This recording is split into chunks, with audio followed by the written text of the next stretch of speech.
Voilà, donc on peut commencer déjà. Donc, chers étudiants, donc je vous présente Monsieur le professeur Philippe Monnéret de l'Université Sorbonne. Et aujourd'hui, donc, il nous va dispenser donc un séminaire sur l'analogie en linguistique. Et on doit le remercier donc beaucoup pour ce séminaire parce que vraiment donc il va nous parler donc d'une chose que j'ai traitée donc avec vous donc de manière superficielle, mais donc il va vraiment donc il va l'expliquer et l'approfondir de manière particulière. Et donc je vous remercie aussi de participer à ces séminaires. Et donc voilà, on va faire donc environ 1 heure, non, des séminaires et après donc on va faire les questions aussi.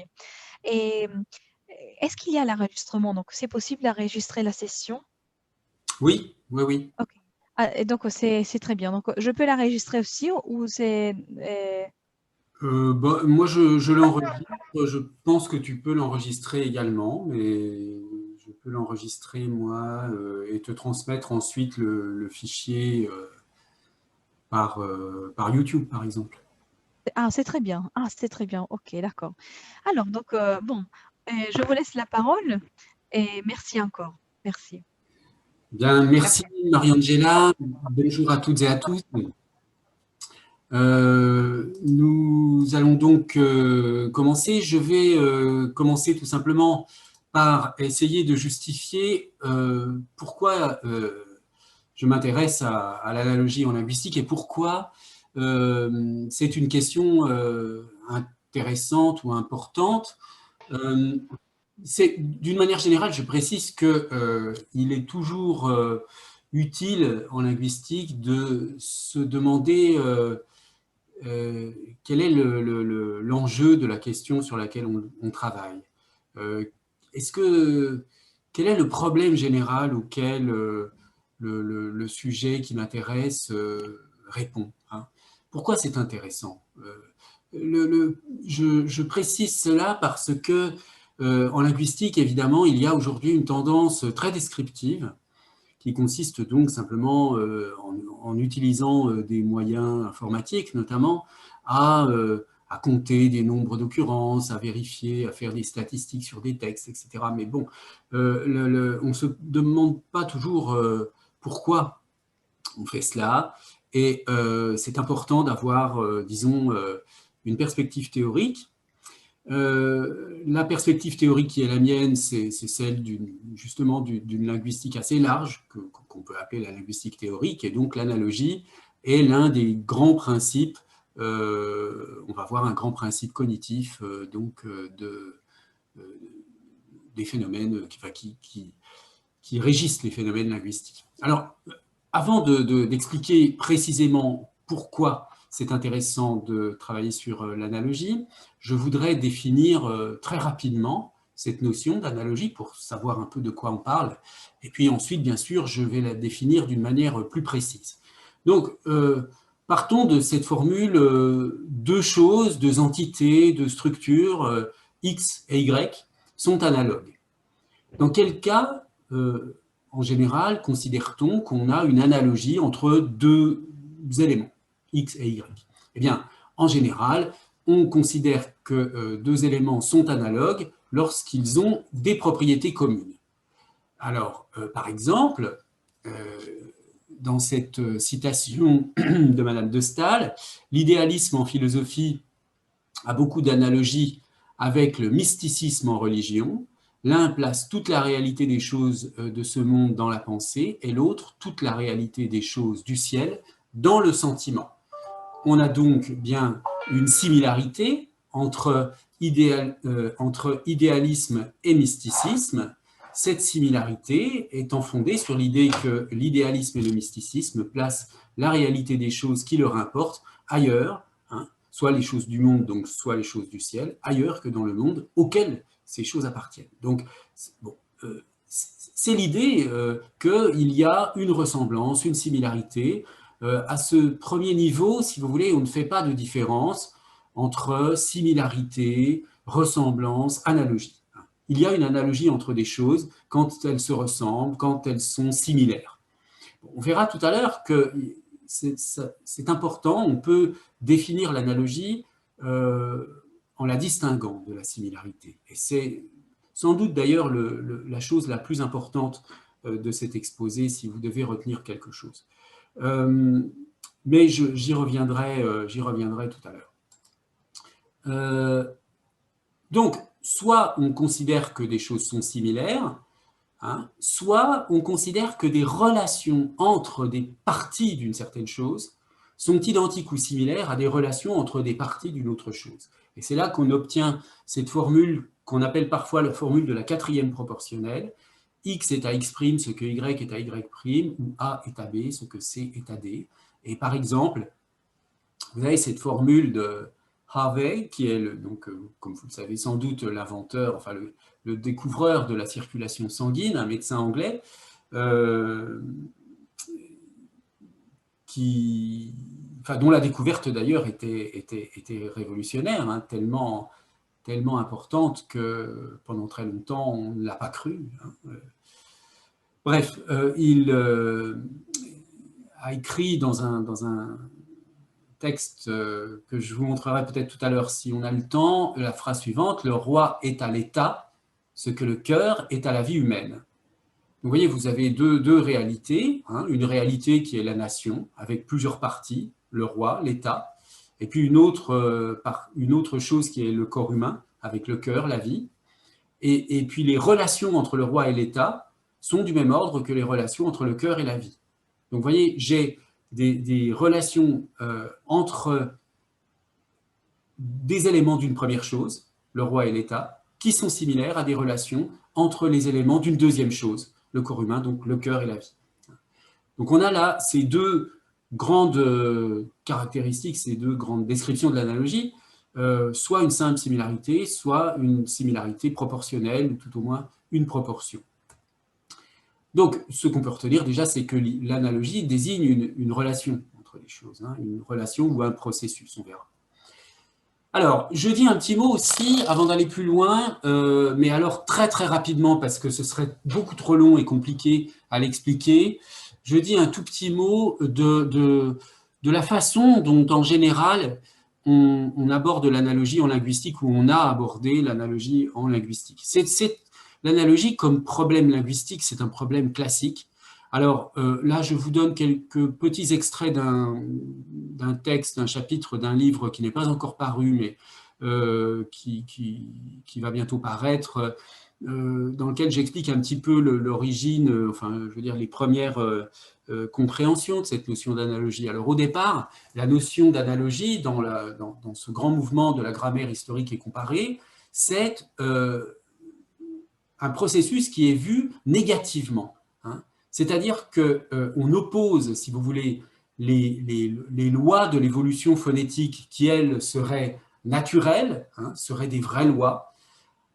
On oppose donc ces lois de l'évolution phonétique à l'analogie qui serait une sorte de nivellement de la langue, hein, qui crée des régularités étrangères à la nature profonde de l'idiome. Alors on verra tout à l'heure un exemple avec un cas très, très célèbre décrit par Saussure, le cas du mot latin honor, qui a donné honneur en français. Hein. On verra un petit peu le rapport entre ces lois phonétiques et l'analogie. Mais donc, dans cette période de l'histoire de la linguistique, une période très importante, hein, de la grammaire historique et comparée, l'analogie est vue comme une sorte de facilité, mais qui défigure les langues. Hein.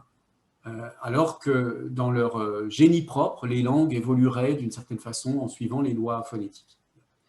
Dans une deuxième étape, qui est plutôt l'étape des néogrammairiens, notamment sous l'influence d'un grand linguiste allemand, Hermann Paul, l'analogie change de perspective, c'est ce qu'on trouvera chez Saussure aussi. C'est désormais un processus qui permet des régularisations dans les systèmes de signes. Hein. C'est ce qu'on verra, c'est un des aspects de l'analogie que je vous décrirai tout à l'heure sous le nom de la fonction de régularisation de l'analogie. Et cette nouvelle façon de comprendre l'analogie est liée très probablement à l'influence de la psychologie de l'époque, hein, la psychologie d'un certain Herbart, mais je ne peux pas vous expliquer cela dans les détails aujourd'hui. Donc, chez Saussure, on retrouve cela, hein, qui est donc la position classique des néo-grammairiens, avec bon, cette petite idée-là que je mentionne entre une distinction entre la continuité du changement phonétique dans lequel une forme nouvelle se substitue à une forme ancienne, et puis la contiguïté, hein, qui caractérise l'analogie, avec une concurrence entre deux formes. Je reprendrai cela tout à l'heure avec l'exemple concret du mot honneur en français. Donc, il n'y a rien de très très original chez Saussure, on trouve cela chez Hermann Paul, et donc pour Saussure, l'analogie c'est un processus majeur de l'organisation linguistique, non seulement au plan diachronique, mais aussi au plan synchronique, et c'est pour cette raison que je vous donne cette citation: une langue quelconque à un moment quelconque n'est pas autre chose qu'un vaste enchevêtrement de formations analogiques, les unes absolument récentes, les autres remontant si haut qu'on ne peut que les deviner. Bon, ça c'est la deuxième étape. Et puis une troisième étape qu'on peut mentionner pour vraiment se limiter à des grandes étapes importantes, c'est le refus de l'analogie dans la linguistique du XXe siècle chez Chomsky et dans toute la grammaire générative. Un refus de l'analogie qui vient du fait que qui vient de la position, grosso modo, inéiste de Chomsky. Bon. J'aurais dû mettre une quatrième rubrique qui est la contestation du refus de l'analogie chez Chomsky, qui est maintenant la position plutôt dominante, je pense, notamment dans la linguistique fondée sur l'usage qu'on appelle usage-based. Bon. Dans tous les cas, ce qu'on peut remarquer, c'est que l'analogie, c'est la proportion, hein, dans ces investigations linguistiques. Bon.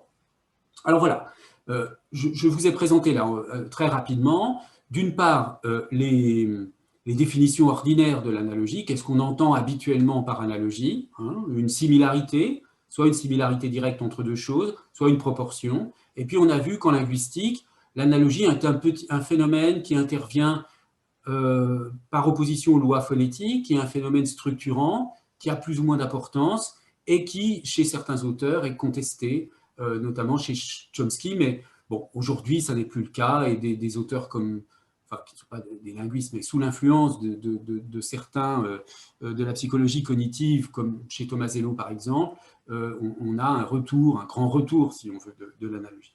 Et donc, maintenant, ce qu'on va voir, c'est comment on peut redéfinir cela pour donner à l'analogie une autre place plus importante dans l'analyse linguistique. Alors d'abord, pourquoi s'intéresser à l'analogie en linguistique? Bon, la première raison, c'est que quand vous réfléchissez à l'utilisation de l'analogie au-delà de la linguistique, indépendamment de la linguistique, hein, eh bien vous vous rendez compte qu'il y a beaucoup de domaines où cette notion est utilisée. Et là, c'est bien sûr, nous on fait de la linguistique, donc on ne va pas entrer dans le détail de problèmes de droit, de théologie, etc. Mais forcément, la linguistique, elle est en relation avec la psychologie, avec les sciences, avec les études littéraires, avec la philosophie, voire avec le droit parfois. Bon. Donc, elle peut se nourrir, la linguistique peut se nourrir de toutes ces disciplines. Bon, alors, je ne vais pas du tout détailler ici, on va parler un petit peu de la psychologie, mais bon, en philosophie, c'est une question classique, hein, qu'on trouve depuis la philosophie grecque antique. Dans le droit, eh bien, on a besoin de l'analogie parce qu'on juge très souvent les cas actuels par analogie avec des cas antérieurs.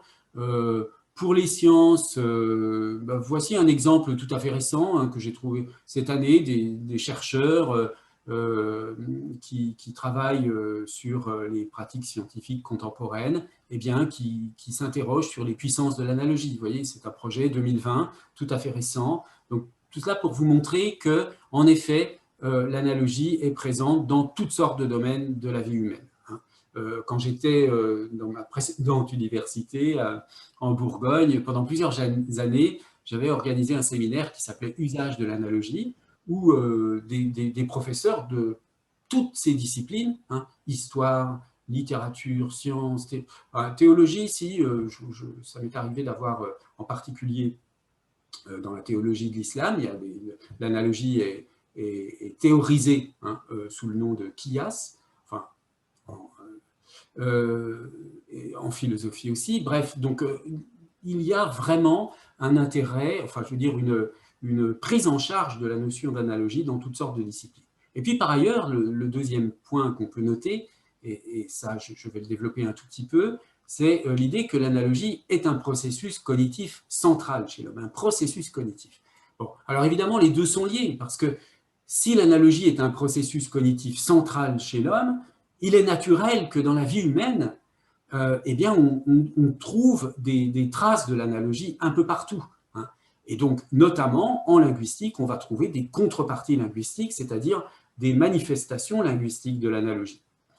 Autrement dit, l'étude de l'analogie en linguistique, ou ce qu'on peut appeler la problématique analogique en linguistique, ou la linguistique analogique, c'est le repérage, la description et l'analyse de l'ensemble des relations et processus analogiques dans les langues et dans le langage. Alors, on va voir trois grands points assez rapidement, parce que tout cela est quand même très...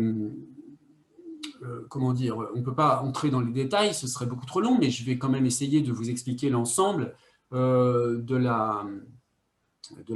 cette problématique depuis le principe cognitif de base jusqu'aux différentes fonctions, en passant par la question de savoir entre quels éléments l'analogie est une relation dans l'analyse linguistique.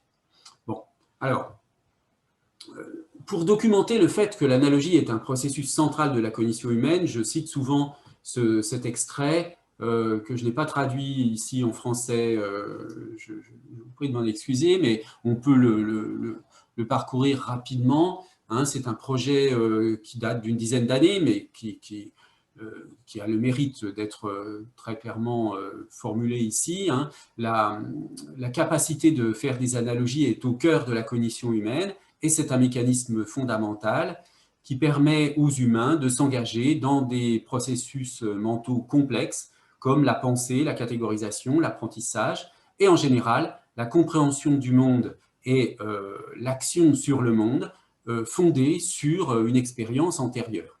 La capacité de voir une expérience, un objet, une situation, une action nouvelle comme étant la même ou similaire à une plus ancienne, et donc ensuite d'agir d'une manière appropriée à cet égard, et puis ensuite d'affiner pour adapter à l'expérience nouvelle, c'est presque indubitablement l'une des capacités qui fait que l'humain se distingue d'autres espèces d'animaux. Alors, cette dernière phrase ne signifie pas qu'il n'y a pas d'analogie chez les animaux non humains, mais puisqu'il y en a, hein, notamment, on sait que les animaux non humains savent catégoriser, par exemple. Bon, je passe sur ce point, mais simplement, l'être humain, lui, a des capacités analogiques qui vont très, très au-delà de ce qui est en dehors de l'humain. Bien, alors vous voyez que cette définition de l'analogie, elle est fondée principalement sur l'idée que pourquoi on utilise les similarités? Eh bien, on utilise la similarité avec ce qu'on a mémorisé. C'est-à-dire, lorsque vous avez une expérience nouvelle, vous découvrez n'importe quoi de nouveau, quelque chose que vous voyez, quelque chose que vous entendez, que ce soit linguistique ou non, hein, n'importe quelle expérience perceptive ou cognitive peut être est d'abord comprise par rapport à une expérience ancienne, plus ancienne, antérieure, qui est similaire à celle-ci. Donc, au fond, ce principe de similarité, il vise à nous aider à organiser la perception du monde qui nous entoure. Le monde qui nous entoure ne nous paraît jamais complètement nouveau, il nous apparaît légèrement différent éventuellement par rapport à ce que nous avons déjà connu. Mais donc, si on dit légèrement différent, ça veut dire qu'on compare avec des expériences similaires. Alors, le modèle de base qui est utilisé par les psychologues pour décrire l'analogie, c'est le modèle d'Erdre Gentner, qui est une psychologue donc américaine, qui se décrit un peu de cette façon-là. On a donc si vous voulez, une source. Hein. Oh, pardon. On a une source, une cible, et on établit des relations qu'on appelle de mapping, c'est-à-dire de projection d'équivalence entre un élément source et un élément cible. Donc là, ces structures, elles sont vues comme étant composées d'objets et de relations entre les objets, vous voyez ici, ou de relations entre les relations. Donc on a ces projections, et vous voyez ici, l'intérêt de cette figure, c'est de montrer que donc, dans la source de l'analogie, qui est l'élément que vous connaissez déjà, hein, qui a été mémorisé antérieurement, l'élément que vous connaissez, par rapport à l'élément nouveau qui est en face, là, vous avez un certain nombre de similarités qui sont indiquées par ces traits ici qui partent de la base vers la cible. Bon. Mais vous voyez qu'en gris clair ici, vous avez des éléments de la structure source ici, qui ne sont pas immédiatement perçus dans la structure cible. D'accord ? Par exemple, cet élément-là, il apparaît dans la source, mais pas dans la cible. Eh bien, l'analogie va consister, le processus du mapping, va consister à essayer d'étendre au-delà de ce qui est immédiatement accessible, les relations de mapping, donc d'équivalence, entre la structure de base et la structure d'arrivée, entre la source et la cible, et donc en projetant sur la cible un élément qui n'est pas visible dans la cible, mais qui est dans la source. Et cela conduit donc à ce qui est appelé ici candidate inference, donc une inférence candidate, une inférence possible de la cible, de la source à la cible. Bon, ici, c'est simplement un schéma pour montrer l'abstraction. Alors, ça, c'est le schéma de base de la psychologie cognitive, hein, la théorie du mapping, qui permet d'expliquer toutes sortes de phénomènes psychologiques. Alors, une première, donc ça, c'est l'étape de départ, si vous voulez. Hein. Vous voyez que là, pour l'instant, je ne parle pas du tout de linguistique, je parle uniquement d'une description en théorie de psychologie cognitive. Hein. C'est une théorie de l'analogie qui est en usage toujours aujourd'hui, hein, c'est parce que c'est une théorie vraiment très simple, de base, hein, en psychologie cognitive. Elle est validée par toutes sortes d'observations, hein, le développement des capacités d'analogie chez les enfants, inversement, la dégénérescence des capacités d'analogie chez les personnes âgées, mais ça ne concerne pas du tout le langage seulement, ça concerne toutes les capacités humaines, et donc le développement de la notion d'analogie au sens d'une projection structurelle, d'un mapping donc, entre deux structures. Bien, ça, c'est le point de départ. Une deuxième étape va être une unification entre la notion d'analogie et la notion de catégorisation, ou l'analogie au sens du Structure Mapping Theory. Donc là, c'est la position de quelqu'un comme Hofstadter, ou aussi de Emmanuel Sander, pour citer un Français. Ils sont tous les deux l'auteur d'un livre que je vous conseille, qui est peut-être un petit peu difficile, mais abordable malgré tout, un livre paru en 2013, L'analogie cœur de la pensée. Et donc, ces auteurs, Sander et Hofstadter, défendent l'idée que l'analogie, que la catégorisation n'est rien d'autre qu'une sorte particulière d'analogie. Alors qu'auparavant, en psychologie cognitive, on distinguait les processus de catégorisation d'un côté, les processus d'analogie de l'autre. L'analogie était vue comme un cas particulier de ce qu'on appelle la résolution de problème. Vous avez un problème à résoudre, vous ne savez pas comment faire, eh bien vous allez essayer de le résoudre par analogie avec un autre problème que vous avez eu antérieurement, et que vous allez pouvoir projeter sur le nouveau problème. Bon. Mais dans les manuels de psychologie, il y avait deux chapitres différents, si vous voulez, un sur l'analogie, un sur la catégorisation. Catégorisation, c'est le fait de être capable de placer des choses dans des catégories, ou bien de connaître, savoir qu'un oiseau, enfin que tel animal est un oiseau, c'est placer cet animal dans la catégorie des oiseaux, ou bien savoir qu'un animal appartient à la catégorie des oiseaux, c'est savoir par exemple que c'est un vertébré et qu'il a des plumes. Bon. Donc cette opération de catégorisation, elle joue un rôle extrêmement important dans la vie humaine, mais on la traitait en psychologie distinctement du processus d'analogie. Eh bien, Hofstetter et Sander ont bien montré que analogie et catégorisation, enfin disons que la catégorisation est un cas particulier de l'analogie. Et puis il y a un deuxième niveau d'unification, c'est l'iconicité.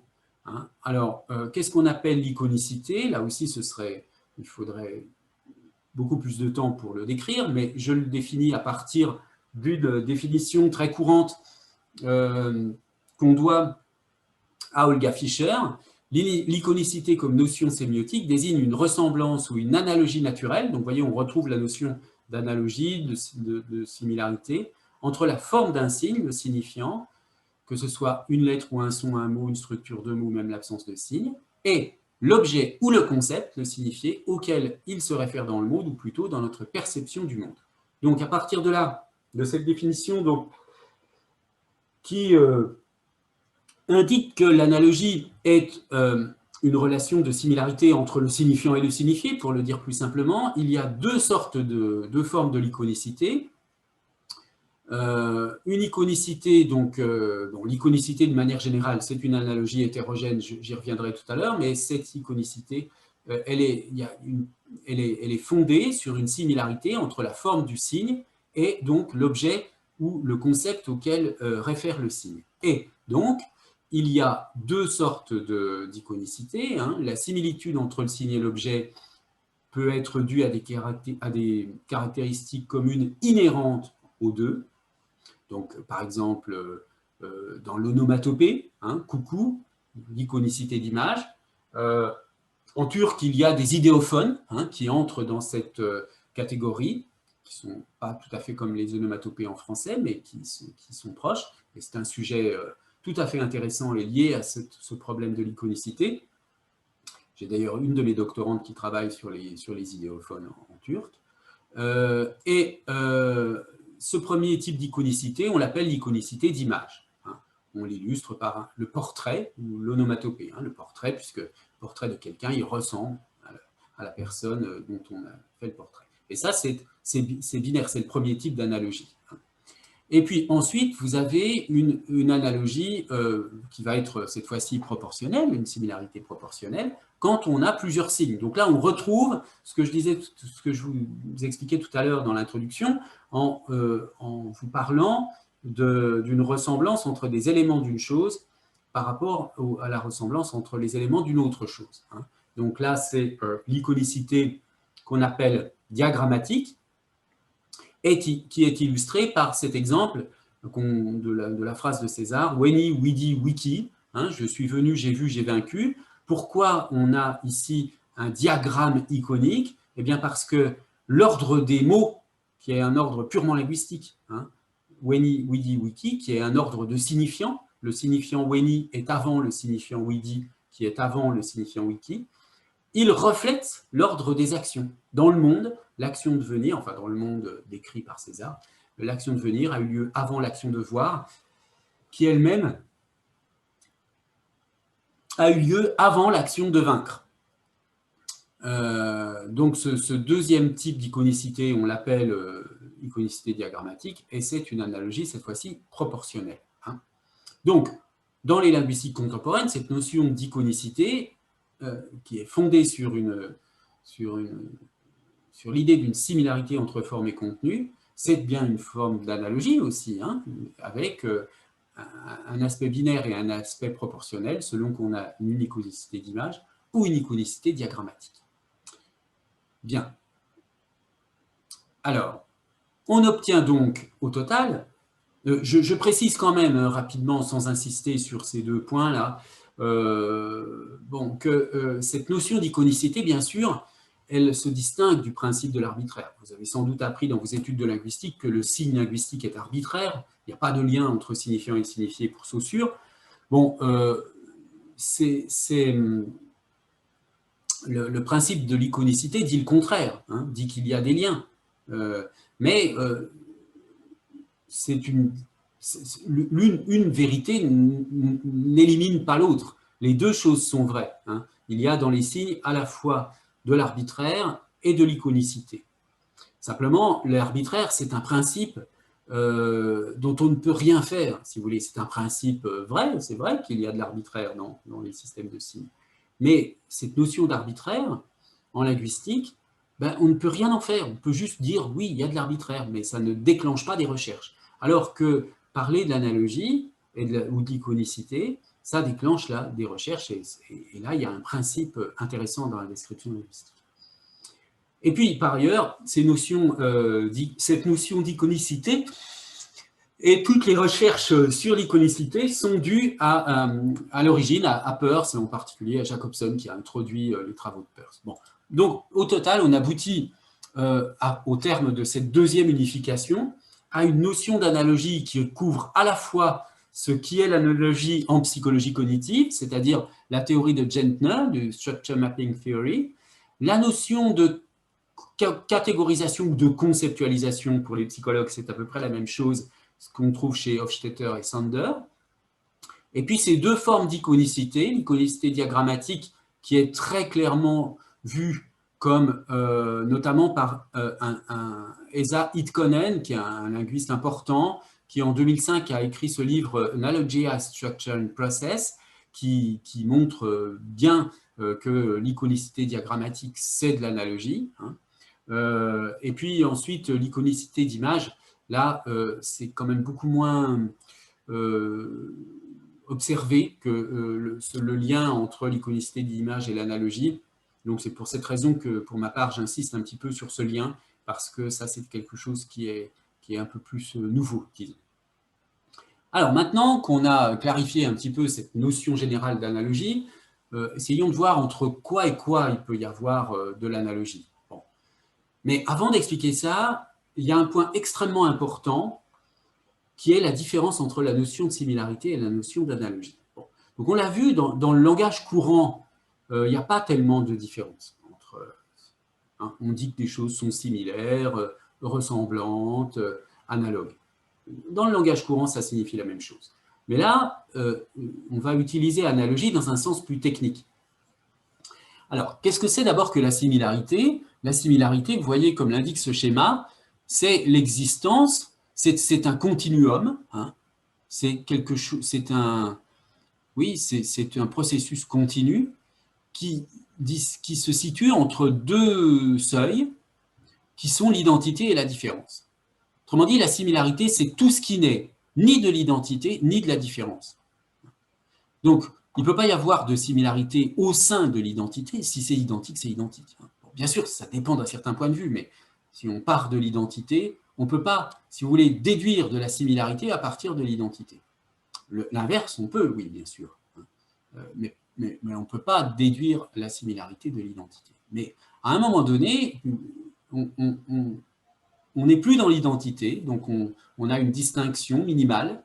Hein, et donc, à ce niveau-là, la distinction, elle est minimale, mais la similarité, bien sûr, elle est maximale. Et puis la distinction, elle augmente, là, pour aller vers une similarité de plus en plus faible, similarité minimale. Mais cette similarité, elle ne peut pas être trop faible. Si elle devient nulle, c'est la différence. Donc, si vous voulez, la similarité, c'est tout ce qui est entre la différence infinie et la différence nulle de l'identité. Alors, l'analogie, on va la définir comme un processus d'identification fondé sur des similarités. Vous voyez, dans cette définition, j'ai besoin de la distinction entre analogie et similarité. La similarité, c'est quelque chose que je décris, c'est une propriété, si vous voulez, descriptive, plus ou moins objective des choses. Hein. La similarité, elle peut être binaire ou proportionnelle, peu importe, mais en tout cas, c'est des choses qui se ressemblent. Qu'est-ce que j'appelle une similarité binaire? Bon, on l'a déjà vu, c'est des traits communs. Par exemple, ici, vous voyez, entre les chaussures et le pneu, on peut dire qu'il y a une similarité attributive ou binaire. Attributive, on veut dire qu'il y a des attributs en commun. Hein. Tout simplement parce que les deux sont noirs. Hein. Un enfant, d'ailleurs, les petits, les enfants jeunes, vous diront, si vous leur demandez pourquoi ils se ressemblent, le pneu et les chaussures, eh bien, ils vous diront parce qu'ils sont noirs. Hein. Mais il y a aussi une similarité proportionnelle.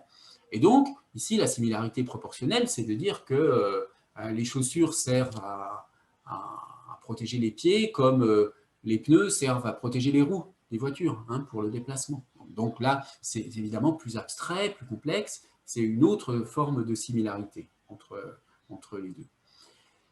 Mais la similarité en elle-même, elle est neutre.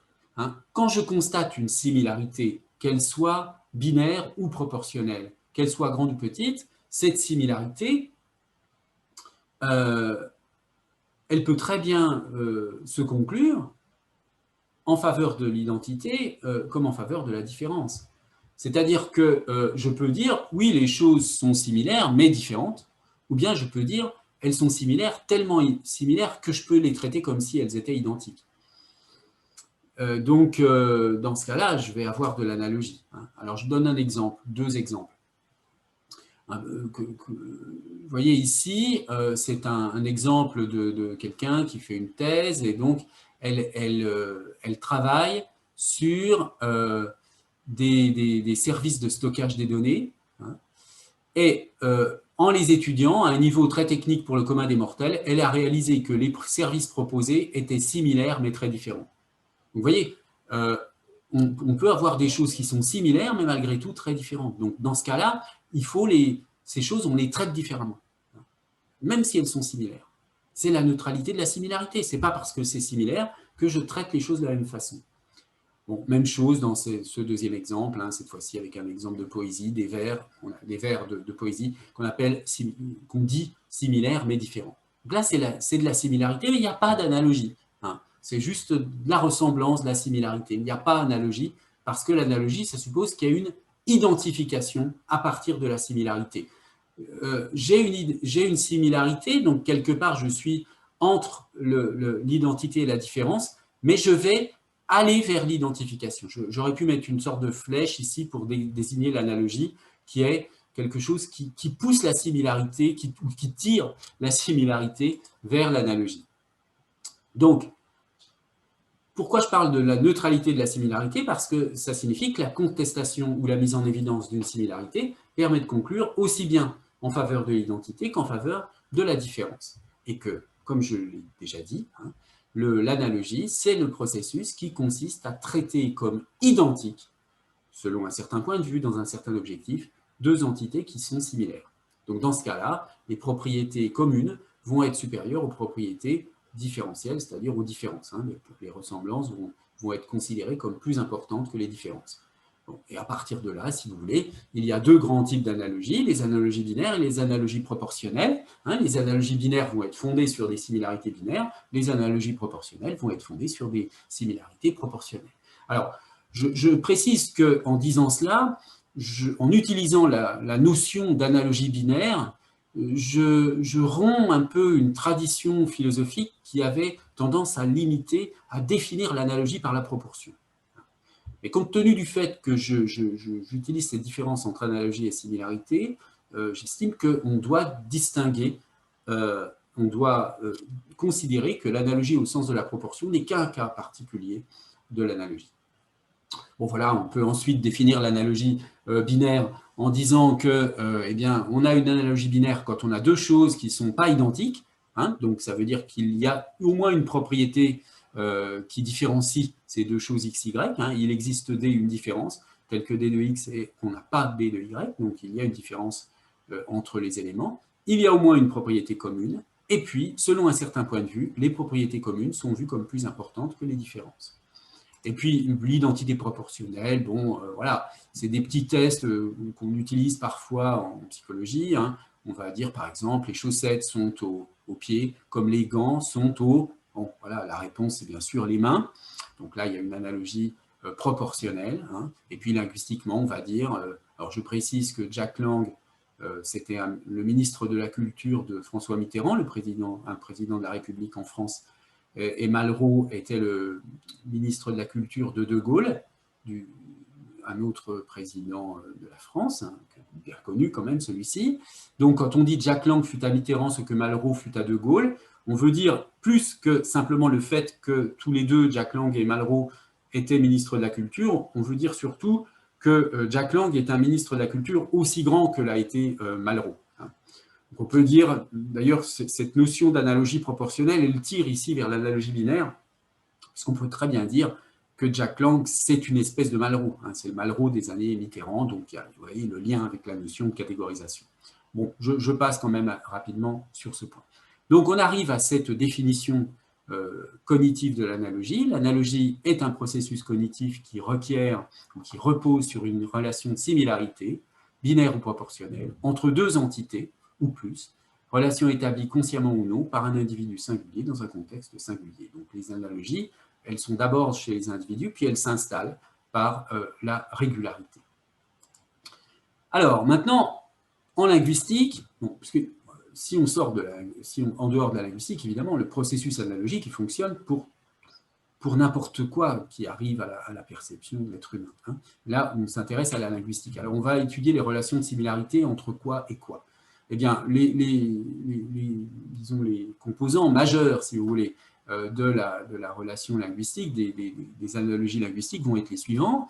Il y a d'abord les événements sensorimoteurs. Ce que j'appelle les événements sensorimoteurs, c'est les processus d'articulation verbale et les processus de perception verbale par les oreilles.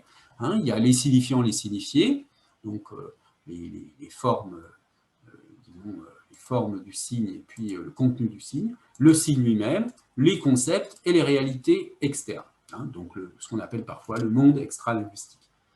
Alors, à partir de là, on peut distinguer deux grands types d'analogies, des analogies homogènes et des analogies hétérogènes. Les analogies homogènes, elles vont être des analogies entre des choses de même nature. Par exemple, des analogies entre des signifiants, des analogies entre des signes, des analogies entre des concepts, etc. Et puis les analogies hétérogènes, elles vont être des analogies entre des choses de nature différente. Par exemple, on a vu tout à l'heure, ça va être le cas exemplaire hein, de l'iconicité, c'est une analogie hétérogène entre signifiant et signifié, entre deux choses de nature différente. Alors, si on fait une sorte de tableau qui présente l'ensemble des cas possibles, on obtient ça, vous voyez, un tableau avec les événements sensorimoteurs, signifiants, signifiés, signes, concepts, référents, hein, en abscisse et en ordonnée. Et puis là, on peut étudier quelles seraient les analogies entre signifiants et événements sensorimoteurs, entre signifiés et signes, etc. Bon, voilà. Il y a en théorie toutes ces possibilités-là, mais beaucoup de ces possibilités n'ont aucun intérêt. Vous voyez qu'on distingue bien là les analogies homogènes entre des choses de même nature, ici entre des signifiants par exemple, ici entre des signes, et puis tout le reste, ce sont des analogies hétérogènes. Bon, il faudrait ajouter, mais je n'insiste pas, un cas qu'on appelle parfois les analogies homo-hétérogènes, qui permettent de rendre compte notamment de la métaphore, mais j'y reviendrai plus tard. Enfin non, je n'y reviendrai pas parce qu'on n'aura pas le temps. Alors, je passe maintenant aux fonctions de l'analogie. Et je terminerai là-dessus sur l'explication des 6 fonctions majeures de l'analogie, qui sont donc la fonction de catégorisatrice, de catégorisation, la fonction régularisatrice, donc la notion de catégorie, de catégorisation, on l'a déjà un petit peu vu, la fonction de régularisation, fonction régularisatrice de l'analogie, on l'a vu un petit peu tout à l'heure avec la citation, enfin, quand je vous ai parlé de l'analogie dans l'histoire de la linguistique. La fonction iconique, on a parlé tout à l'heure de l'iconicité. Fonction ensuite figurative, discursive et paraphrastique que je vais donc vous expliquer. Alors, commençons par la fonction de catégorisation. Mais auparavant, j'oubliais, je voudrais quand même, je reviens un petit peu sur cette diapositive-là. Pourquoi on parle de fonction de l'analogie? Dans quel sens on utilise fonction? L'idée ici, vous voyez, c'est que on a un processus cognitif, l'analogie. processus cognitif qui joue un rôle dans le langage, mais qui joue aussi un rôle dans toutes sortes d'autres facteurs de la vie humaine.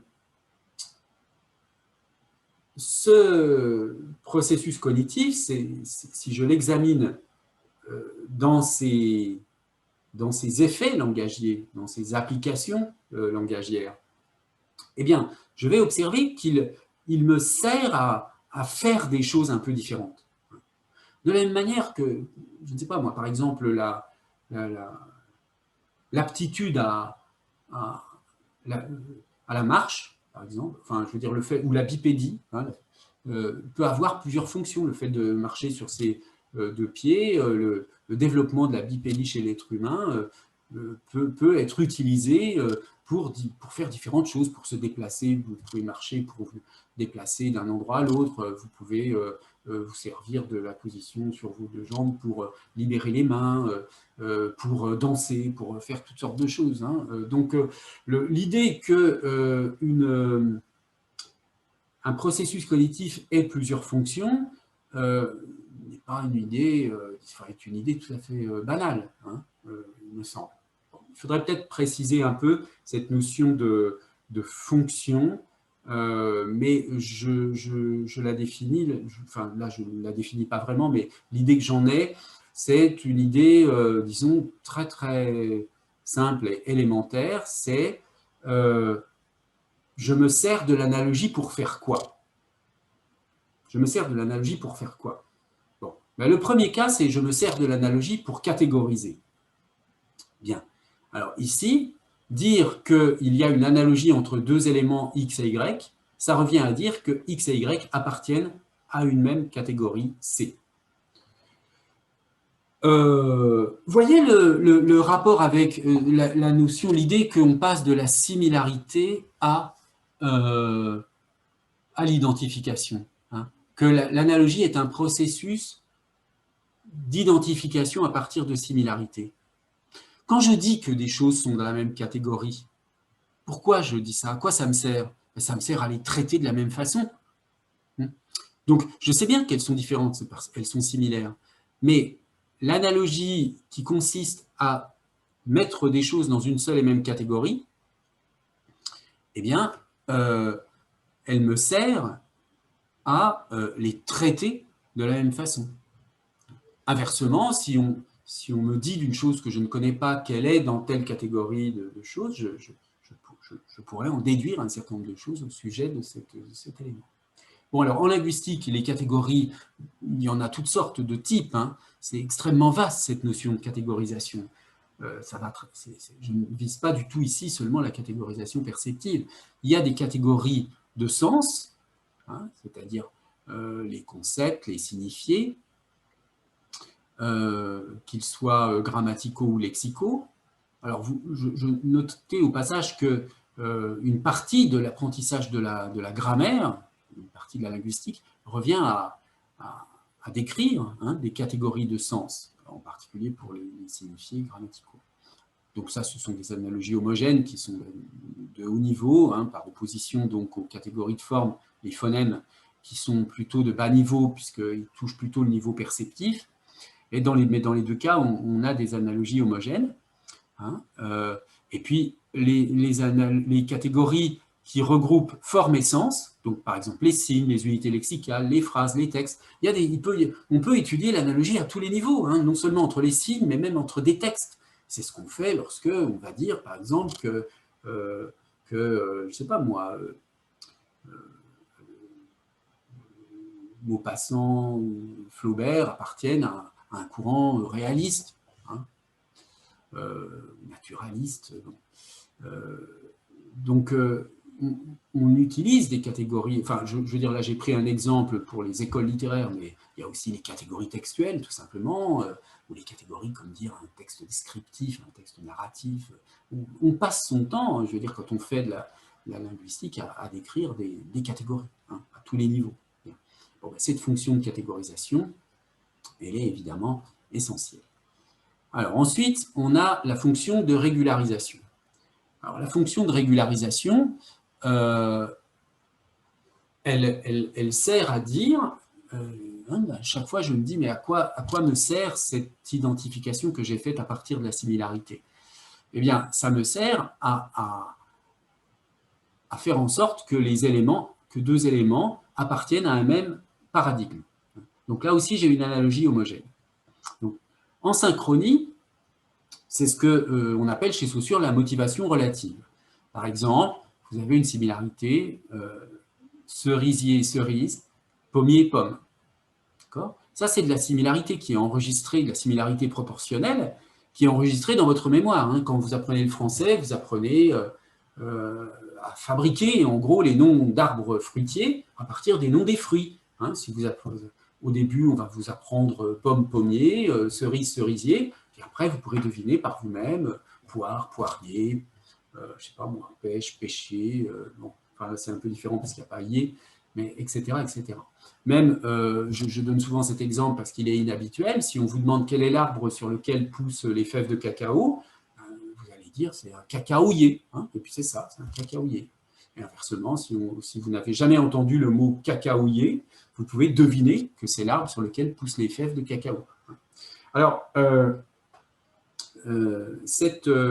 ce type d'analogie, vous voyez, il est utile quand ça vous permet de fabriquer des mots nouveaux.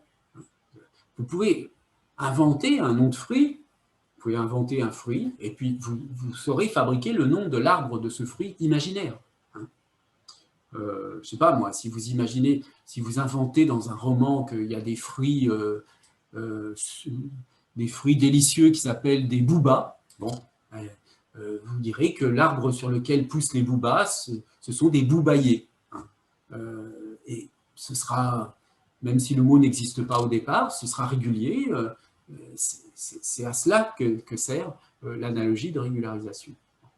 Alors, en diachronie, c'est l'usage habituel, classique, depuis la grammaire historique et comparée jusqu'au néo-grammairien et jusqu'à aujourd'hui, c'est l'usage classique du terme d'analogie en linguistique. Quand, en général, en dehors de la période très contemporaine où on utilise la notion, disons, cognitive d'analogie, l'analogie en linguistique, traditionnellement, ça désigne un processus diachronique, fondamentalement. Même si on voit bien que chez les néo-grammairiens et chez Saussure, l'analogie joue un rôle aussi en synchronie, l'histoire a quand même retenu globalement que l'analogie, c'est un phénomène diachronique, un phénomène qui joue un rôle en diachronie. Alors, quelle est la nature de ce phénomène?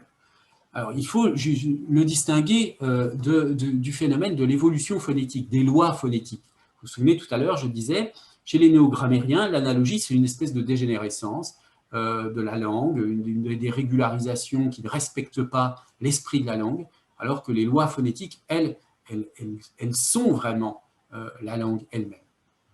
Alors, prenons l'exemple qui est donné par Saussure, mais qui est classique, de onos en latin, qui a donné ensuite honoré, disons honneur en français, mais qui a évolué vers honor.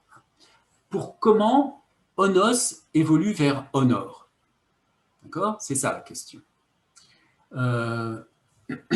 Alors, vous avez au départ le mot latin onos, au nominatif, qui donne à l'accusatif onosem. Onosem. Bon. De onosem, vous passez à honorem par une loi, j'ai oublié d'indiquer ici qu'on appelle le rotacisme. Le rotacisme, c'est une loi phonétique selon laquelle les consonnes du latin entre deux voyelles, à une certaine époque, les S entre deux voyelles, comme ici, à une certaine époque, deviennent des R.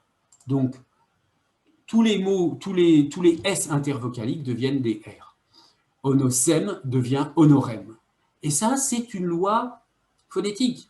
C'est-à-dire qu'il y a une évolution progressive, il y a une déformation de la prononciation qui s'installe peu à peu, c'est ça qu'on appelle une loi phonétique. Et on a la forme honorem qui va remplacer peu à peu la forme onosem. D'accord? mais c'est une déformation progressive. Bien. Ça, c'est une loi phonétique, hein, le rotacisme. Mais ensuite, on va avoir honore. Comment c'est possible? Eh bien,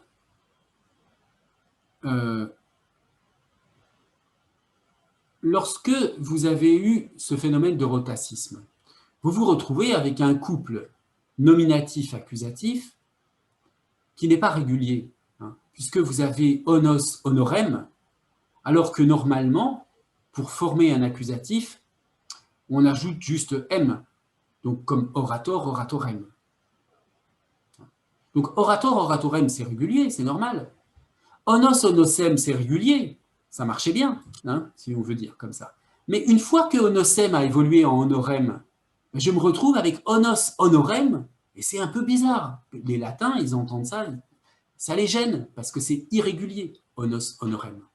Bon, mais ils ne peuvent pas revenir en arrière, parce que c'est une loi générale, c'est une loi impérative, cette loi du rotacisme.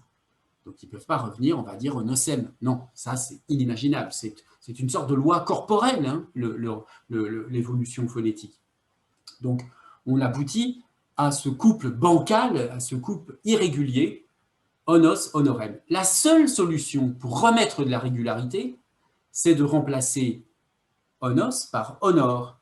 Et là, on se retrouve à nouveau avec un couple régulier, honor, honorem, aussi régulier que orator, oratorem.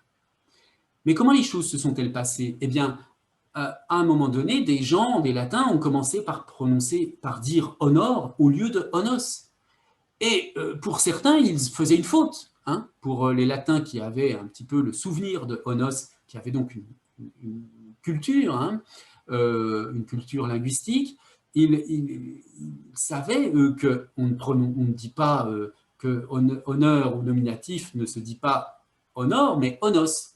Mais si vous voulez, spontanément, petit à petit, s'est développée cette forme honor en concurrence avec honos. Certains latins disaient honos, ceux qui avaient suffisamment de culture pour se souvenir et supporter cette irrégularité honos honorem, et puis les autres qui, eux, ont voulu simplifier les choses, hein, et faire passer honos, enfin, disons, remplacer honos par honor, pour avoir quelque chose de plus aisément manipulable, honor, honorem. Hein. Et c'est cette deuxième forme qui a gagné, et donc c'est la forme honor qui est restée en latin, et qui a donc donné ensuite la forme française honneur. Bien. Alors, toute cette problématique de la régularisation, qu'elle soit vue en synchronie ou en diachronie, elle est traitée, par exemple, dans un courant de la morphologie qu'on appelle la morphologie naturelle, qu'on trouve chez des auteurs, c'est un courant assez minoritaire, mais très intéressant, qu'on trouve chez des auteurs comme Dressler ou son élève Kilani Scott. Et puis, je donne cette citation de Esa Itkonen, dont je parlais tout à l'heure, là, d'une conférence qui n'a pas été publiée, mais qui a été donnée. Ensuite, il faut expliquer le titre de notre exposé. C'est donc Itkonen avait fait un exposé intitulé « La résurgence contemporaine de la linguistique analogique ». Et il précise que, quand il dit résurgence, ça ne veut pas dire que quelque chose, après avoir été absent, commence à exister de nouveau. Toute description grammaticale est forcément de nature analogique. Toute description grammaticale est forcément de nature analogique. Cela n'épuise certainement pas toutes les possibilités de décrire une langue, mais c'est pour ainsi dire le noyau inéluctable de chaque description grammaticale. C'est l'idée simplement que quand on décrit une langue, on décrit les régularités d'abord. Hein. On décrit les régularités. Et ces faisceaux de régularité, ce sont donc des structures analogiques. Troisième fonction, la fonction iconique.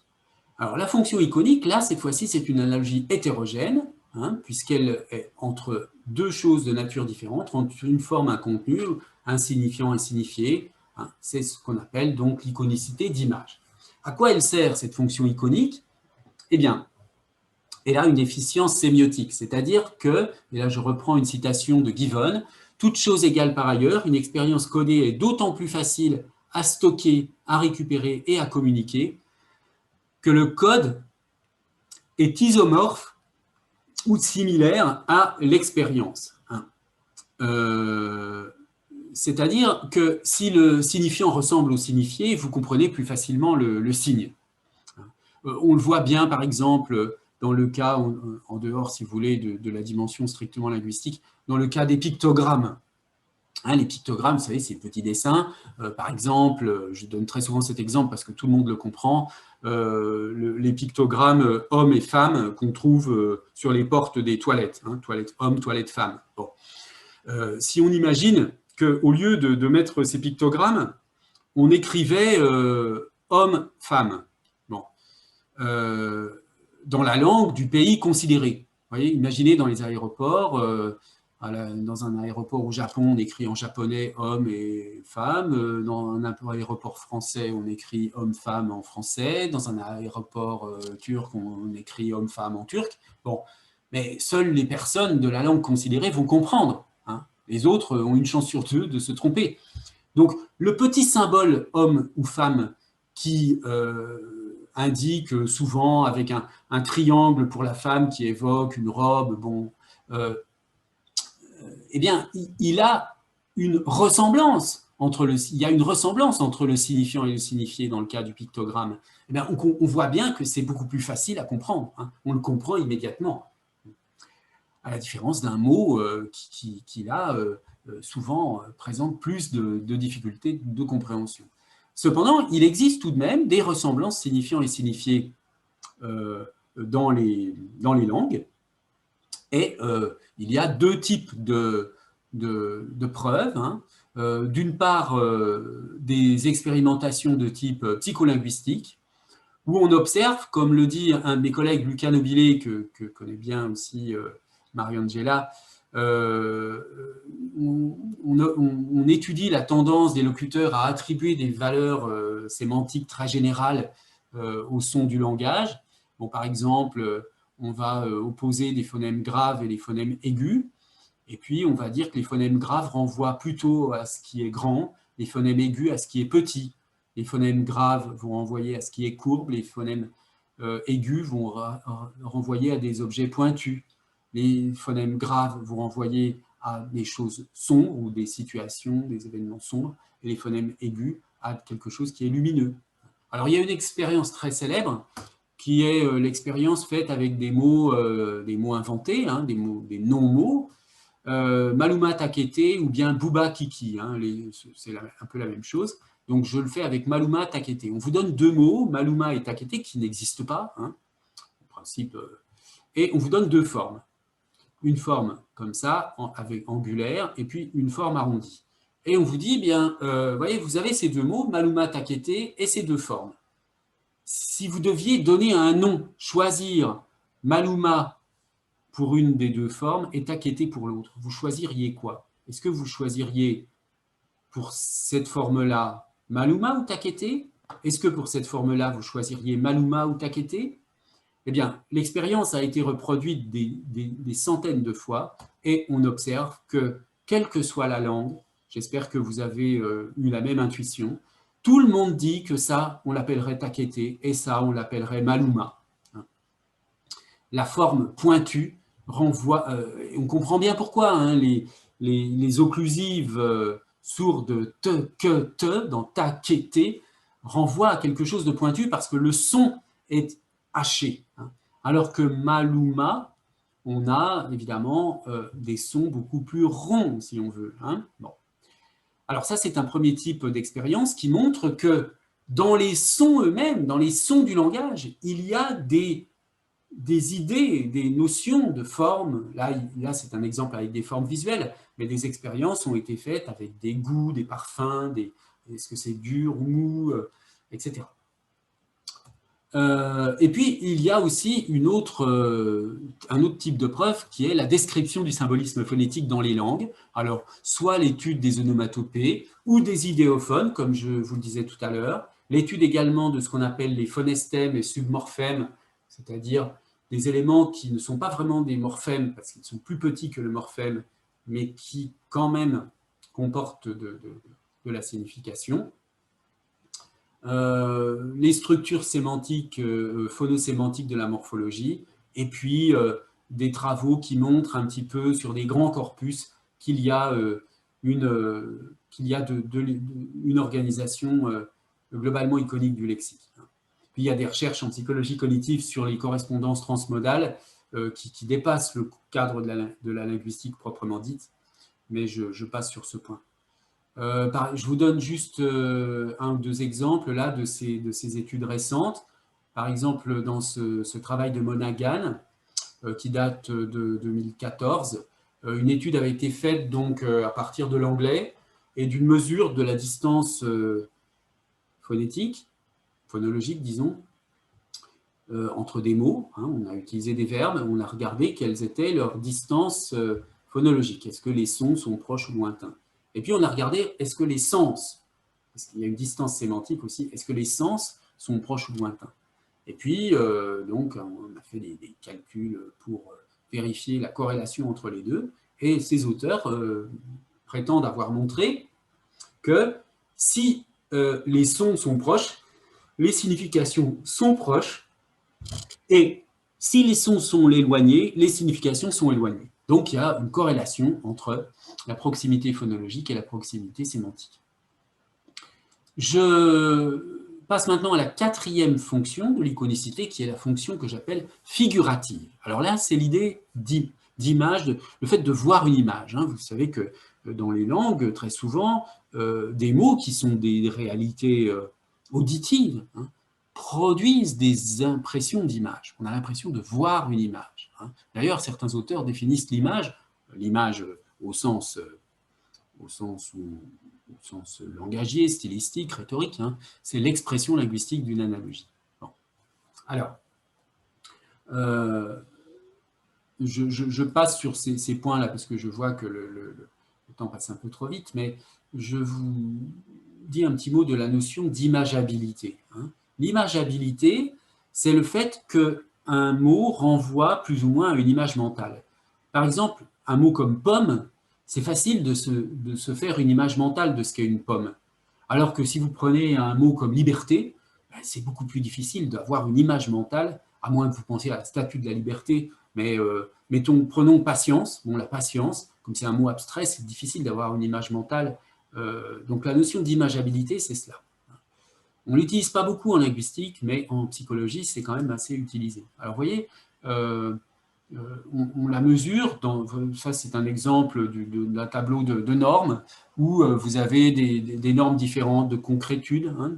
Là, on mesure la concrétude, là, on mesure l'imageabilité, là, c'est la fréquence subjective, et là, la valence émotionnelle. Donc, vous voyez que souvent, la concrétude va avec l'imageabilité. Quand il y a une forte concrétude, il y a une forte imageabilité. Mais ça n'est pas toujours le cas. Par exemple, le mot bombe a une forte concrétude, mais une faible imageabilité. Parce que la plupart des gens ils savent qu'une bombe, c'est quelque chose de concret, mais ils n'en ont jamais vu. Donc, on n'a pas d'image forcément de ce que c'est une bombe. Inversement, un mot comme ange a évidemment une très faible concrétude. C'est quelque chose, évidemment, comme ça n'existe pas, on peut difficilement dire que c'est concret, mais ça a une imageabilité assez grande, puisque on a dans les cultures souvent des images pour les anges, donc on sait à quoi ça ressemble.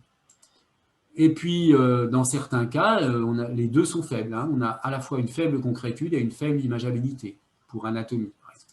Donc, vous voyez que le concret et l'imageabilité, ça n'est pas toujours lié. Il y a des cas où on a à la fois une forte concrétude et une forte imageabilité, comme dans des objets concrets, une cigarette, une guitare, un violon, etc.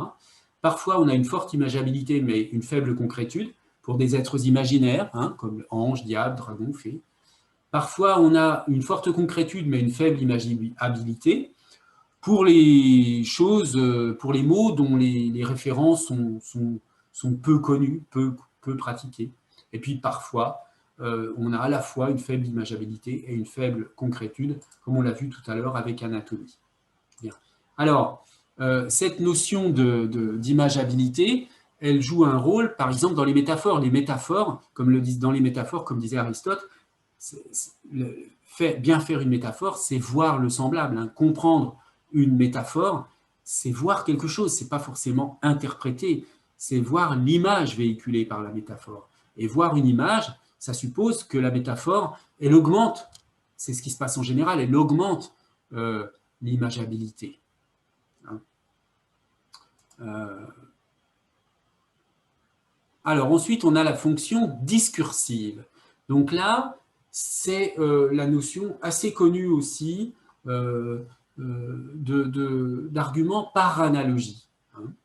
L'argument par analogie. Alors, cette notion d'argument par analogie, je la prends au sens un peu large. Hein. On peut avoir des analogies dans le discours de vulgarisation, dans le discours didactique. Je fais une analogie avec quelque chose d'autre pour expliquer. Hein. Mais on a parfois simplement l'argument par analogie pour convaincre. Alors, je vous donne un exemple que j'emprunte ici à un site qui traite d'argumentation. Vous avez le lien là. C'est un exemple avec un insecticide hein, qui était critiqué parce qu'on considérait que cet insecticide tuait les abeilles. Bon. Et alors, disons les défenseurs de cet insecticide disaient que, bien sûr, les abeilles, certaines abeilles mouraient, mais ça n'était pas toujours à cause de cet insecticide. Et donc, ceux qui étaient contre cet insecticide ont défendu l'argument suivant. Les pertes d'abeilles dues au gaucho ne sont pas contradictoires avec des pertes d'abeilles qui auraient d'autres causes, telles que la maladie ou les manques alimentaires. Il en va ainsi pour les êtres humains. Alors, il y a une faute de frappe là, pardon. Il en va ainsi pour les êtres humains. Donc, vous voyez, c'est là que va se déclencher l'analogie. Ils peuvent mourir de nombreuses causes, telles que les accidents de voiture, les maladies ou le cancer. Ce n'est en rien un argument pour ne pas essayer de limiter les accidents ou de traiter le cancer. De nombreux facteurs influencent la mortalité des abeilles. Ce n'est pas une raison pour ne pas s'occuper de la toxicité du gaucho. Vous voyez le commentaire que font les auteurs de cet article. Les deux auteurs proposent une analogie entre les situations des abeilles victimes d'une mortalité trop importante et les humains victimes du cancer. Dans les deux situations, donc ça nous décrit la similarité, dans les deux situations, il existe une similarité qui concerne la multiplicité des causes possibles pour rendre compte du problème sanitaire. Donc, vous voyez, dans les deux cas, c'est pas parce que les hommes meurent d'autre chose que le cancer qu'il ne faut pas s'occuper du cancer. Donc, ça n'est pas parce que les abeilles peuvent mourir d'autre chose que de cet insecticide qu'il ne faut pas s'occuper de la toxicité de cet insecticide. Vous voyez qu'il y a une similarité qui est vue entre les deux, et cette similarité, elle consiste à dire, puisqu'il y a une similarité, il faut agir de la même chose, de la même manière. Hein. C'est là-dessus que se fonde l'argument par analogie. Il consiste à montrer une similarité entre deux situations pour dire ce qui vaut pour la première situation vaut donc pour l'autre. Hein. Donc il y a bien une identification. Alors, l'exemple que je vous donnais tout à l'heure, le roi est à l'état, ce que le cœur est à la vie humaine, vous voyez, il est dans cette introduction, enfin dans cette dédicace de Harvey au roi. Alors là aussi, il y a une faute de frappe. Vous voyez, c'est intéressant, on n'a pas trop le temps de le commenter, mais c'est bourré d'analogies, ce texte. Hein. Le cœur des animaux est le principe de la vie, le directeur de toutes les parties, le soleil du microcosme, l'organe d'où dépendent l'existence, la vigueur et la force de l'être. Pareillement, hein, vous voyez, là, un indicateur d'analogie, le roi est le soutien de ses royaumes, le soleil de son microcosme, le cœur de l'État, celui de qui vient toute puissance, de qui émane toute grâce. Bon, là, ici, évidemment, l'analogie, elle n'est pas faite pour prouver quelque chose, hein, elle est faite pour, évidemment, flatter le roi, et ça va jusqu'à l'idée que, vous voyez, il n'est pas inutile à un roi de connaître son propre cœur, car son cœur est comme un modèle divin de sa puissance. Donc, vous voyez, là, c'est intéressant parce qu'on voit que Harvey va jusqu'à dire ce que le roi pourra apprendre du cœur au sujet de mon livre, peut-être que du coup, il pourra le projeter sur l'État. Hein, c'est un peu tiré par les cheveux, si on veut, mais c'est évidemment tout à fait intéressant. Alors, le problème avec l'argument par analogie, c'est juste un problème que je signale, c'est que selon les auteurs, il n'est pas défini de la même façon. C'est assez difficile d'avoir une définition stricte de l'argument par analogie, parce que parfois, dans l'argument par analogie, certains auteurs incluent l'argument par l'exemple, d'autres par la métaphore, d'autres par la définition. Et puis, dans certains cas, vous avez un argument par analogie à l'intérieur de l'argument par analogie. Hein, c'est-à-dire, on va dire, voilà, il y a les arguments par analogie, et puis il y a l'argument par analogie proprement dit, et à côté de ça, il y a l'argument par la définition, etc. etc. Donc, ça, c'est un point un petit peu technique de théorie de l'argumentation. Il y a, disons, des divergences entre les auteurs sur la façon de concevoir l'argument par analogie. Donc, si on travaille sur cette question de l'argument par analogie, ben, il faut d'abord commencer par clarifier les définitions. Et puis, la dernière fonction, c'est la fonction de paraphrase. Là, je ne vais pas y insister parce que c'est très simple. Juste, il faut distinguer la paraphrase intralinguistique de la paraphrase interlinguistique. Donc, c'est la même chose, sauf que soit on fait une paraphrase dans une même langue, ou bien une paraphrase entre deux langues, c'est ce qu'on appelle donc la paraphrase interlinguistique, c'est ce qu'on appelle la traduction. Alors, comment ça fonctionne la paraphrase? Eh bien, vous avez en fait un texte, un discours, voire des gestes pour les langues gestuelles des sourds-muets, un texte qui est à interpréter par quelqu'un l'interprète, et cette interprétation qu'il produit, c'est un autre texte ou un discours. Et en fait, si l'interprétation est juste, ou bien si la traduction est juste, on aura une analogie de cette interprétation à l'interprète par rapport au producteur du discours de départ et au geste à interpréter. Autrement dit, on retrouve une structure A état B, ce que C état D. C'est-à-dire que ce qu'on veut retrouver dans le texte final, que ce soit la traduction ou la paraphrase obtenue, c'est quelque chose qui soit par rapport à l'interprète du même ordre que ce texte qui a été produit par le producteur. Bon, vous pouvez penser aussi à la paraphrase au sens tout simple de l'équivalence entre des formulations, comme quand on dit dans l'usage courant de la paraphrase, faire de la paraphrase.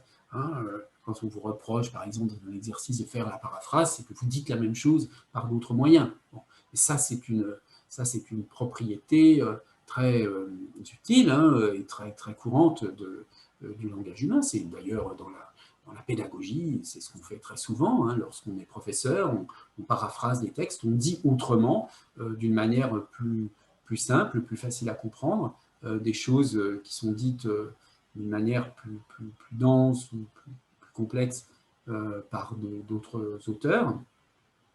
Donc la paraphrase, c'est quelque chose qui est extrêmement courant dans les langues. Bon, bien sûr, la paraphrase, là je parle de la paraphrase intralinguistique, mais la paraphrase interlinguistique, c'est-à-dire la traduction, là aussi, évidemment, c'est tout à fait courant. Eh bien, qu'il s'agisse de paraphrase intralinguistique ou de paraphrase interlinguistique, on a bien, dans les deux cas, on doit avoir des similarités entre le texte de départ et le texte d'arrivée.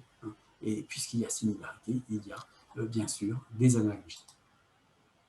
Alors, pour conclure, on peut donc dire que l'analogie, c'est un processus cognitif central qui est bien documenté en psychologie cognitive. Donc, c'est un sujet de la psychologie cognitive indépendamment de la linguistique. Par ailleurs, on a vu qu'on pouvait définir l'analogie comme un processus cognitif d'identification à partir de similarités binaires ou proportionnelles. Ensuite, j'ai donné ça et là quelques exemples pour vous montrer que ce processus d'analogie est identifié comme impliqué dans de nombreux phénomènes linguistiques. Nous avons vu également que l'analogie comme processus cognitif présente plusieurs fonctions, plusieurs usages, si on veut. La catégorisation, la régularisation, l'iconicité, la figurativité, l'argumentation, et on vient de le voir, la paraphrase. Et puis donc, dans la recherche contemporaine sur ces questions, qui, vous le voyez, est très vaste, puisque ça couvre des domaines, presque impossible pour une seule personne de travailler sur l'ensemble de ces sujets. Donc c'est un sujet extrêmement vaste, hein, qui reste à cartographier, à systématiser. Hein, il y a sans doute d'autres types de phénomènes linguistiques qui relèvent de processus analogiques. Là, j'ai identifié 6 fonctions. Jusqu'à présent, à peu près tous les cas que j'ai pu observer entrent dans l'une de ces 6 fonctions. Mais rien ne dit qu'il n'y en a pas peut-être une 7e ou une 8e, je ne sais pas. Hein, il y a pas ces 6 fonctions ne sont pas le résultat d'une sorte de déduction logique, c'est le résultat de l'observation. Voilà, eh bien, écoutez, je terminerai sur ce point. Je vous remercie de votre attention et donc je redonne la parole à Marie-Angela. Bon, merci, prof, pour vraiment cet exposé j'ai toujours, donc j'apprends toujours des choses nouvelles, c'est ça. Donc, à chaque fois, donc vraiment, donc même si, bon, je dois faire une petite parenthèse. Donc, monsieur, le professeur Philippe Moneret, donc a été mon prof de thèse et il a suivi donc ma première thèse de doctorat, donc entre 2010 et 2013, voilà environ. Et donc, donc je travaille actuellement donc avec lui. Donc, on a écrit donc des articles ensemble. Et donc, je connais déjà donc le sujet de l'analogie, mais j'apprends toujours des choses nouvelles. Ça, c'est vraiment donc une chose vraiment qui m'intéresse beaucoup. Alors, donc, j'ai une petite question donc à faire. Donc, d'abord, donc, est-ce qu'il y a des questions de la part des étudiants?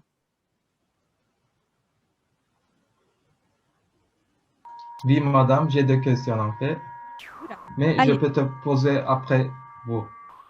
Non, non, d'abord vous. Voilà, d'accord. Je vous laisse la parole. Ah, d'accord.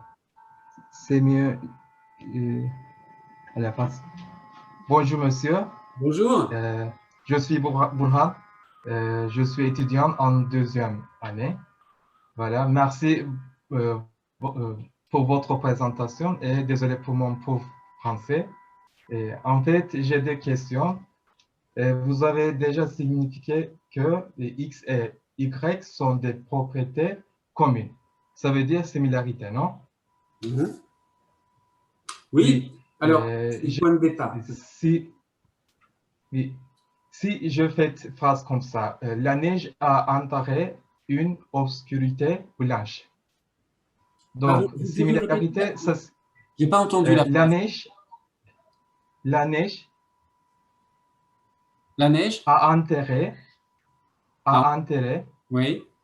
enterré, voilà, une obscurité. Obscurité, désolé. La neige a enterré une obscurité blanche. Donc, en fait, la neige a enterré une obscurité, c'est ça? C'est obscurité blanche. Blanche. Ah oui, oui. Oui. Donc, Donc, en fait, dans cette phrase, c'est un, comment je peux dire, ce sont des mots antonymes, non? Mais on a déjà parlé sur l'analogie, la similarité. Donc, on peut faire pour cette phrase l'analogie. Alors,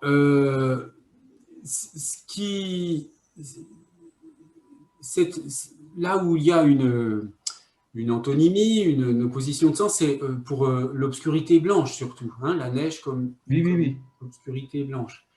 Là, on est dans un phénomène, si vous voulez, à mon avis, un peu différent quand même, parce que justement, comme on est dans une opposition de sens, on n'est pas tout à fait dans la similarité, bien que toute opposition de sens suppose qu'il y ait quand même un minimum, un fond de similarité.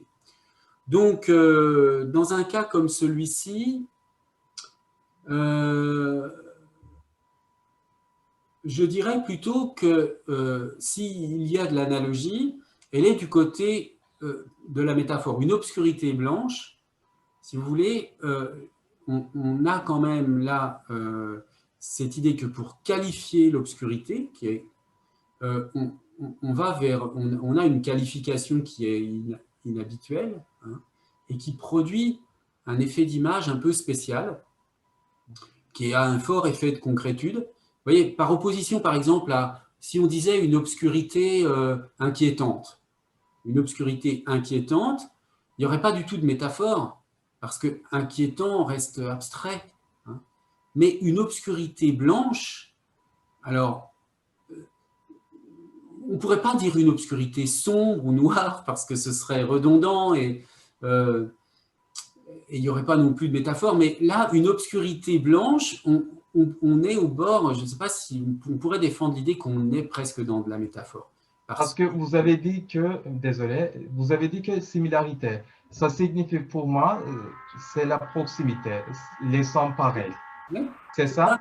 C'est ça. La similarité, c'est la ressemblance, c'est le fait qu'il y a des propriétés en commun. Alors là, si vous prenez obscur et blanc, il n'y a pas tellement de propriétés en commun. Normalement, c'est opposé. Hein. Mais si on prend, je ne sais pas moi, si on prend par exemple l'exemple du roi et du cœur, il y a une proximité, il y a une ressemblance entre le roi et le cœur. Mais cette ressemblance, elle n'est pas une ressemblance directe. Elle est une ressemblance de structure. C'est-à-dire, le roi par rapport à l'État, c'est la même chose que le cœur par rapport au corps. C'est le centre, hein, si on veut. Donc là, il y a une similarité, il y a quelque chose qui est similaire. Et puis sinon, il peut y avoir des similarités beaucoup plus simples, comme je donnais tout à l'heure l'exemple des chaussures noires et des pneus qui sont noirs. Là, la propriété commune, c'est la couleur noire. Hein, la couleur noire, c'est une propriété commune aux chaussures et aux pneus. Du coup, il y a une similarité tout simplement parce qu'elles sont dans ces deux choses, les pneus et les chaussures sont dans la catégorie des choses noires. D'accord. Je vais bien, merci. Merci pour votre réponse. Et j'ai une question encore. Oui. J'écoute une chanson qui s'appelle « Je suis comme moi ». Donc, cette phrase, il n'y a pas de comparant, il n'y a pas à comparer, je crois. Je suis sûr que dans le texte, ça signifie quoi? Mais quand je dis ça, « Je suis comme moi », est-ce qu'on peut faire une analogie? Ah, alors… Parce qu'il n'y a pas d'adjectif, adverbe, comparant, non, comparer. Voilà. Je suis comme moi, ça peut évoquer des… Voilà, à ce moment-là, les analogies, je les verrais par rapport à d'autres citations. Par exemple, vous connaissez peut-être cette phrase de Rimbaud, « Je est un autre ». Je est un autre. Je est un autre, hein, qui est une phrase de Rimbaud. Il est possible que, moi, ça me fait penser à ça. Je suis comme moi, ça me fait penser à je est un autre, même si la phrase dit quelque chose d'un peu différent. Hein. Mais là, je verrais plutôt des analogies, disons, un peu entre des formules qui peuvent se mettre en place. Mais dans la phrase elle-même, c'est en français la chanson dont vous parlez ou… Oui, oui. C'est en français, je suis comme moi. Oui. D'accord. Et il y a beaucoup de paroles sur ces chansons, mais quand je dis juste ça, ça signifie une analogie. On peut faire ça ou pas? Ah oui, alors peut-être que vous dites, c'est vrai, là où vous sentez peut-être qu'il y a quelque chose d'analogie, c'est à cause du mot « comme ». Hein? Oui. Quand il y a « comme », c'est vrai qu'on peut penser qu'il y a… Hein, si je dis, je ne sais pas moi,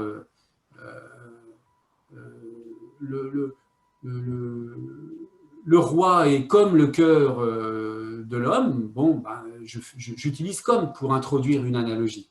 Alors là, ce qui est étrange, c'est que l'analogie, elle est entre je et moi. Je suis comme moi. C'est-à-dire, il y aurait une similarité entre le je et le moi. Alors bon, il faudrait voir un petit peu quelle est… Je ne connais pas la chanson, donc il faudrait voir dans le détail. Dans le texte, il signifie quelque chose, non? Voilà. Ben, probablement, parce qu'il y a beaucoup de… On peut déduire beaucoup d'idées à partir de là. On peut faire une différence entre, par exemple, le je qui est la vraie personne, disons la personne intérieure, secrète, etc. Et le moi qui serait la personne que je montre, que je suis, que les autres voient. Bon, si je dis « je suis comme moi », ça peut vouloir dire que, au fond, en moi-même, je suis fidèle à ce que les autres voient de moi. Hein. Ou alors, ça peut vouloir dire exactement le contraire si le titre de la chanson est un peu ironique, par exemple. Mais enfin, il faudrait aller voir effectivement cette chanson. En tout cas, le titre est amusant et est astucieux. Hein. Exactement. C'est un très bon titre, je trouve, pour une chanson, parce que c'est surprenant de dire « je suis comme moi ». Et bon, ben, merci de me l'avoir signalé. J'irai voir par curiosité. Je vous en prie. Voilà. Et merci pour votre réponse. Voilà. Je vous en prie. Joyeux Noël par l'avance. D'accord, à vous aussi.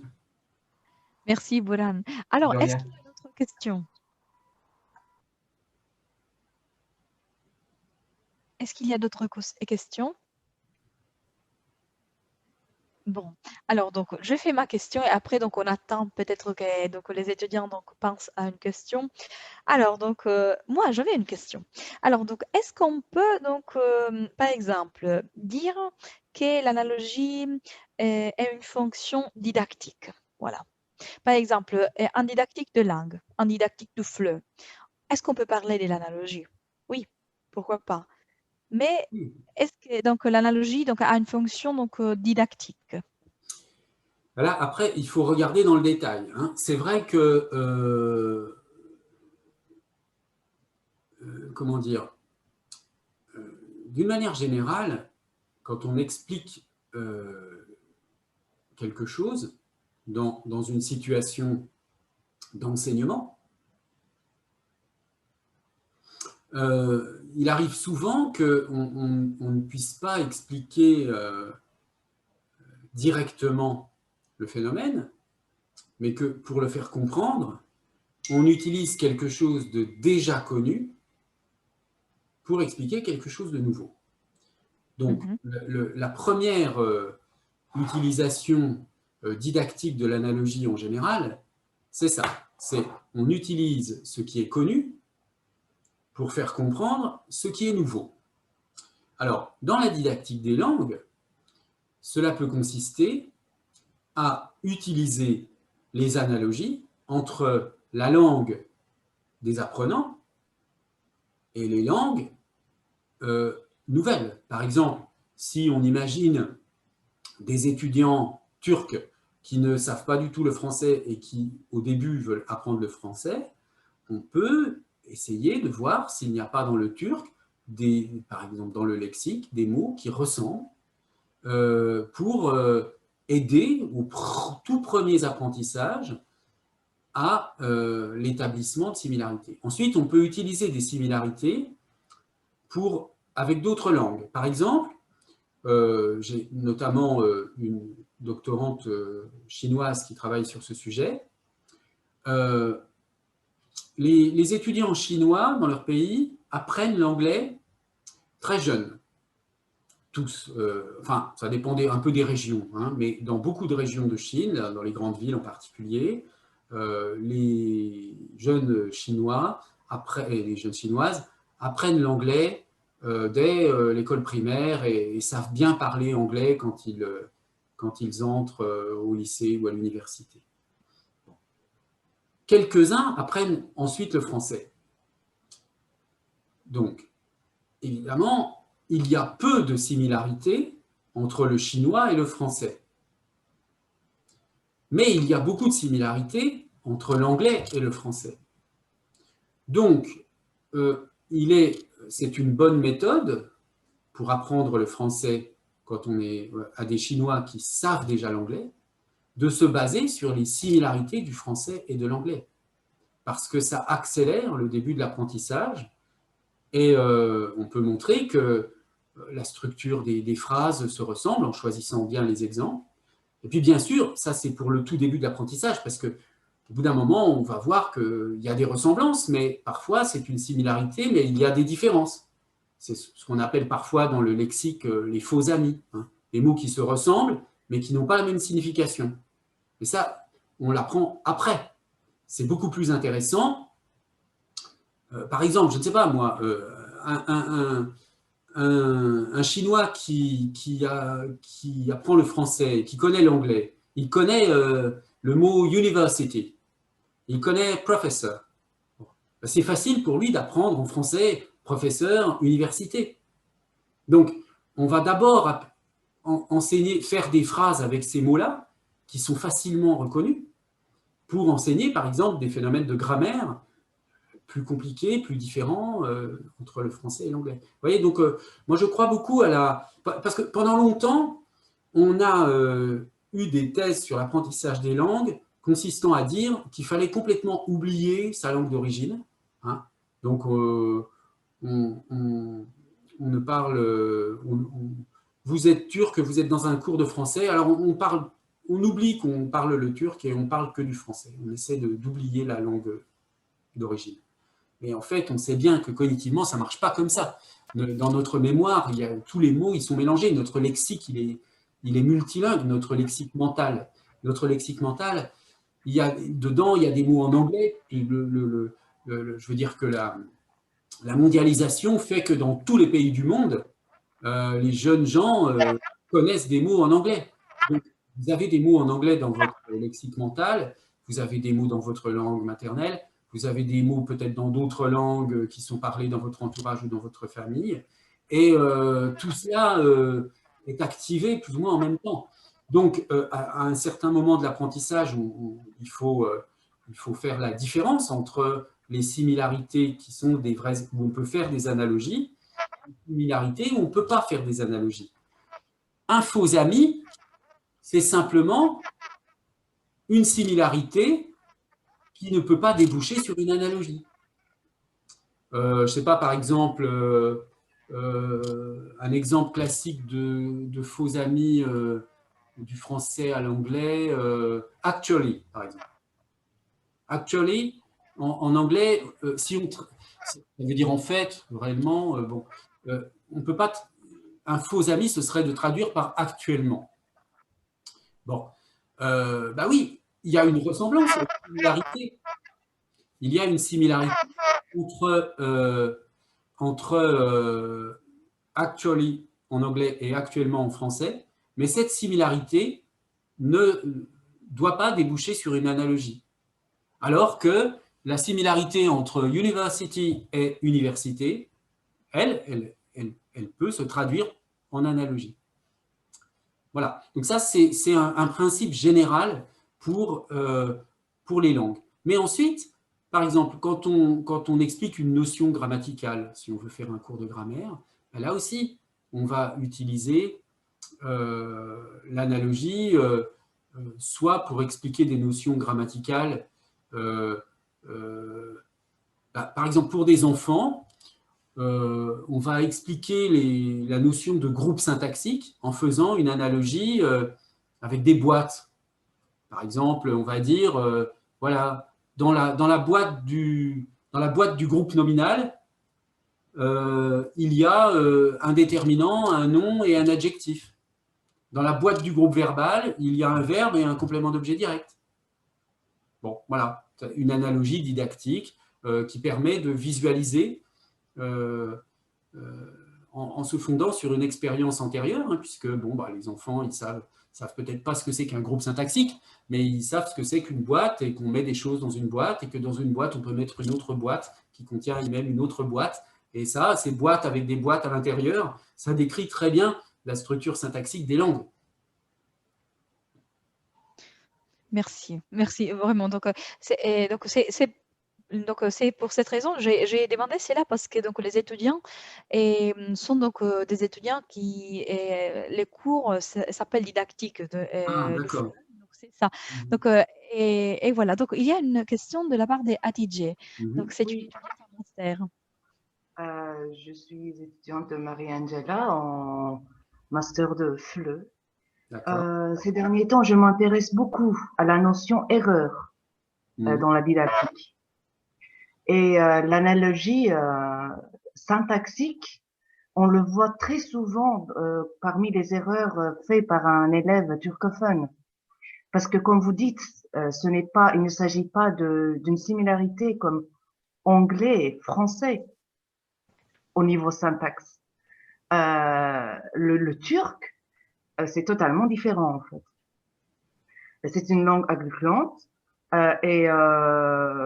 nos élèves, en fait, ils font plusieurs élèves au niveau syntaxique. Sauf que, comme analogie, des exemples que vous aviez donnés, c'était très intéressant, comme pour donner au niveau de mots, mais au niveau parce que ça cause des fausses amies, etc. Et au niveau de la phrase, comment est-ce que vous expliquez les erreurs d'analogie syntaxique? Parce que c'est un peu très intéressant et une chose très nouveau pour moi, parce que enfin c'est ma première année en master 2 et ça m'intéresse beaucoup. Je lis beaucoup sur ça, sur ce sujet. Qu'est-ce que vous en pensez sur ça? Alors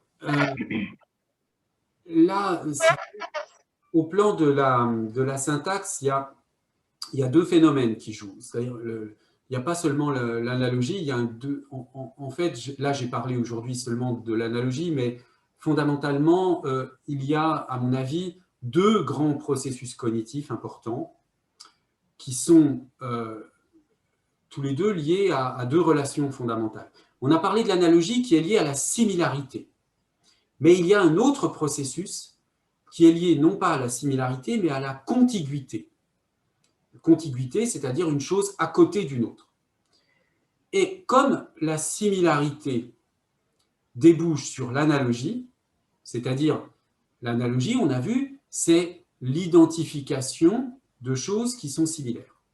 Eh bien, il y a un autre processus qu'on peut appeler la fusion, qui est, à partir de la contiguïté, l'unification de choses contiguës. Qu'est-ce que ça veut dire, l'unification de choses contiguës? Très simplement, en syntaxe, c'est un peu, bon, en grammaire générative, on dit merge parfois pour ça, mais bon, c'est par exemple, vous avez en français un déterminant, un nom, ça fusionne et ça fait un groupe nominal. Un verbe plus un complément, ça fusionne, ça fait un groupe verbal. Donc, il faut penser qu'il y a analogie et fusion. Il y a les deux processus, l'un joue sur la similarité, l'autre sur la contiguïté. Alors maintenant, la question des erreurs, c'est, moi je ne connais pas assez bien la langue turque, hein, je ne peux pas je ne pourrais pas décrire la syntaxe du turc, mais comme vous l'avez dit, c'est un type de langue différent, c'est une famille de langues différentes, donc on a une syntaxe évidemment qui est complètement différente. Donc on ne peut pas faire des analogies. Je veux dire, les analogies, elles ne fonctionnent pas. Les analogies syntaxiques entre le turc et le français, elles ne fonctionnent pas. Mais l'analogie, c'est un processus automatique. Donc les étudiants, ils les font, ces analogies, spontanément, eux-mêmes, et c'est pour ça qu'ils font des erreurs. Parce qu'ils font des analogies avec de mauvaises sources.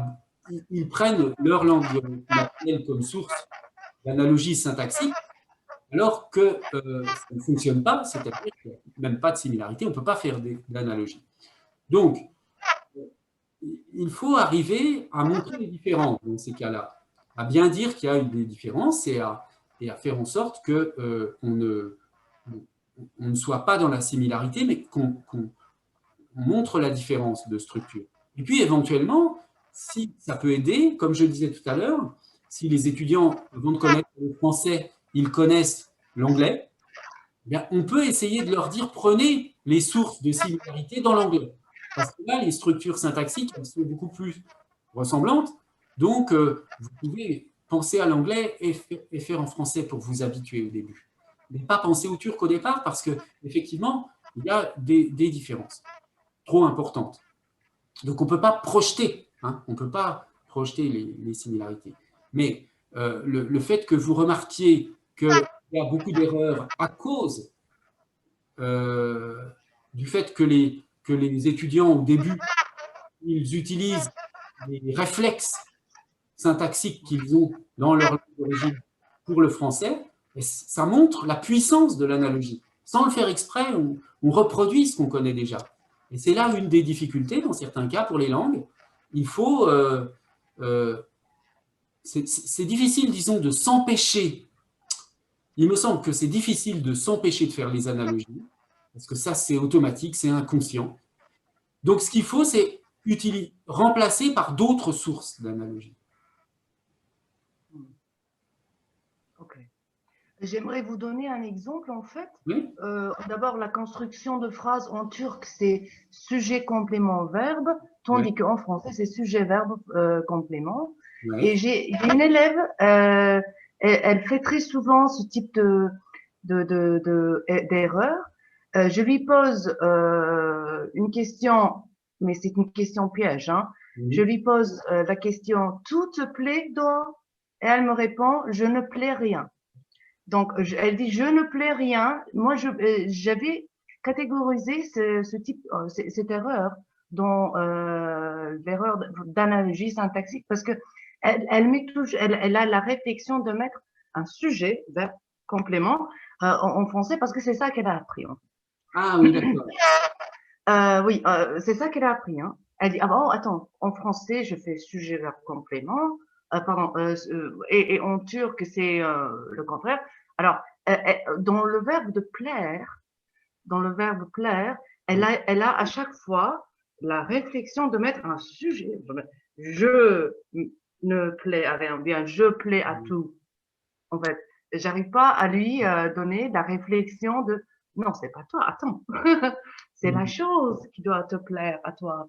Donc, et moi, j'avais pensé que cette erreur était une erreur d'analogie syntaxique. Est-ce que j'ai tort ou est-ce que j'ai fait une bonne analyse? Qu'est-ce que vous en pensez? Alors,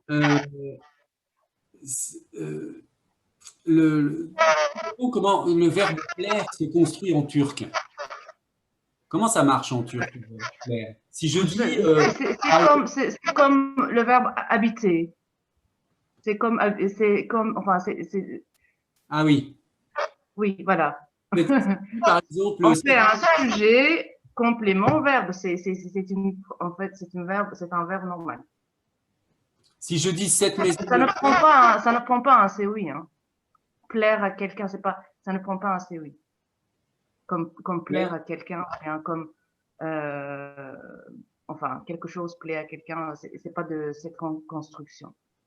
Par exemple, si on prenait une phrase comme « Cette maison plaît à ma mère ».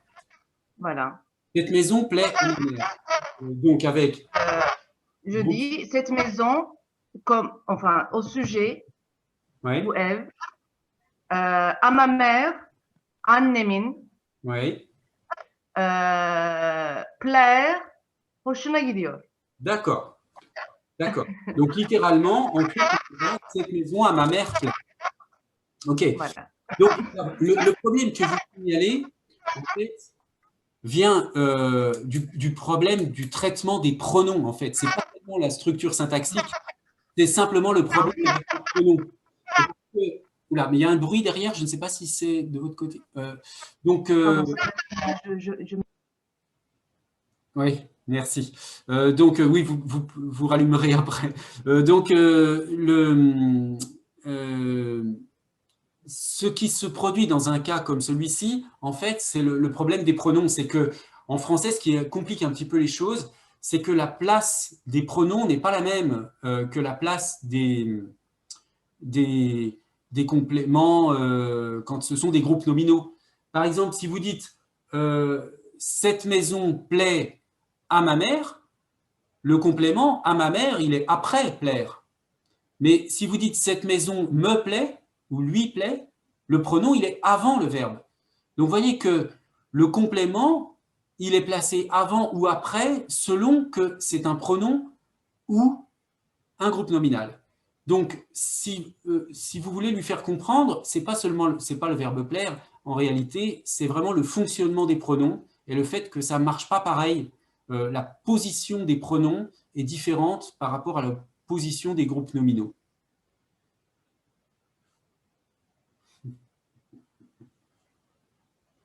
Merci beaucoup. Merci. Je suis très enchantée de vous connaître.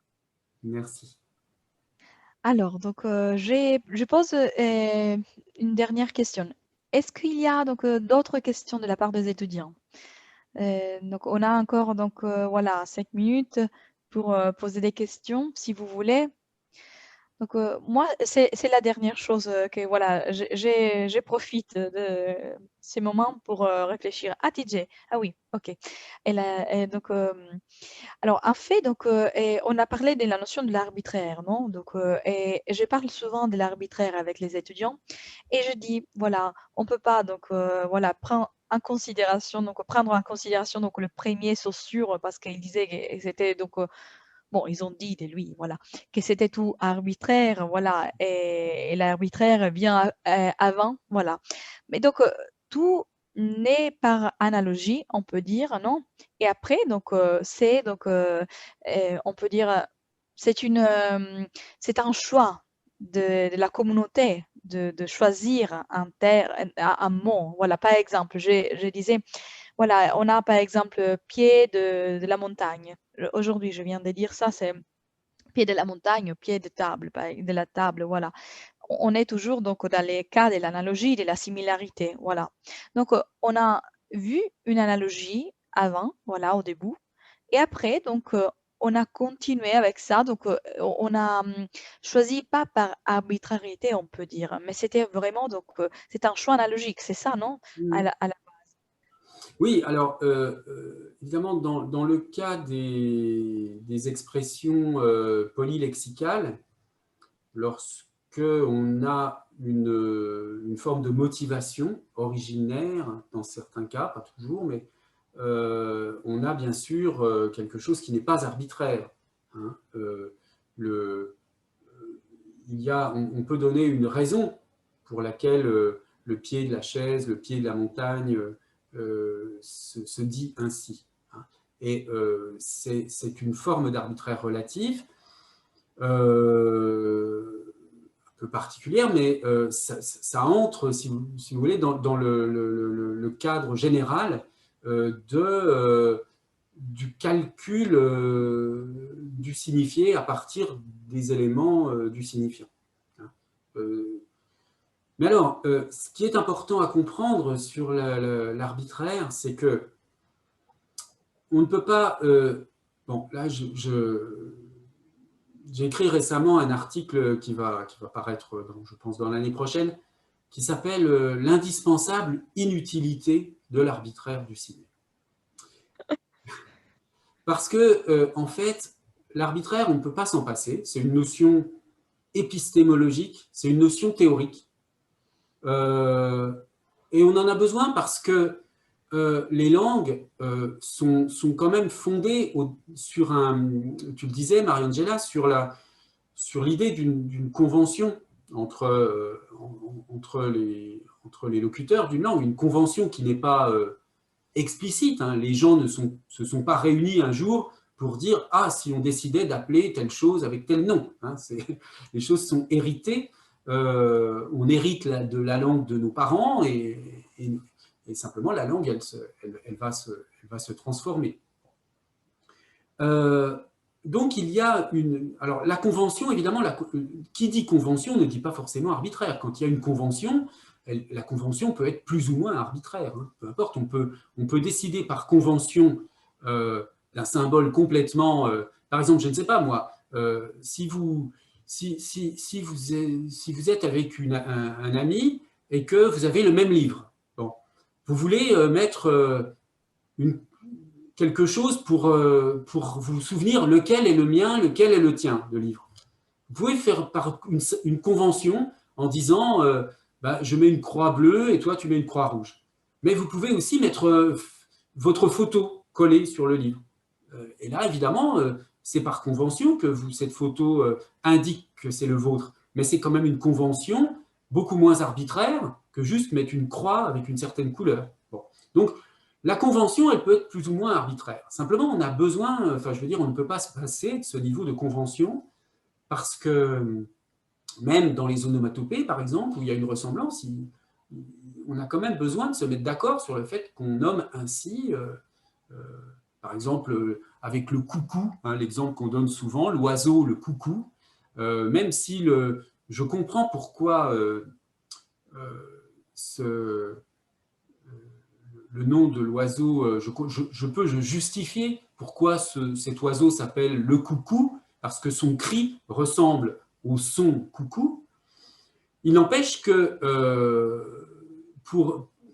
à un moment donné, il faut quand même accepter la convention. Je ne peux pas deviner comme ça le sens du mot. Si je dis à un enfant qui ne sait pas du tout, tiens, est-ce que tu peux me dessiner un coucou, bah, il ne saura pas du tout ce que c'est.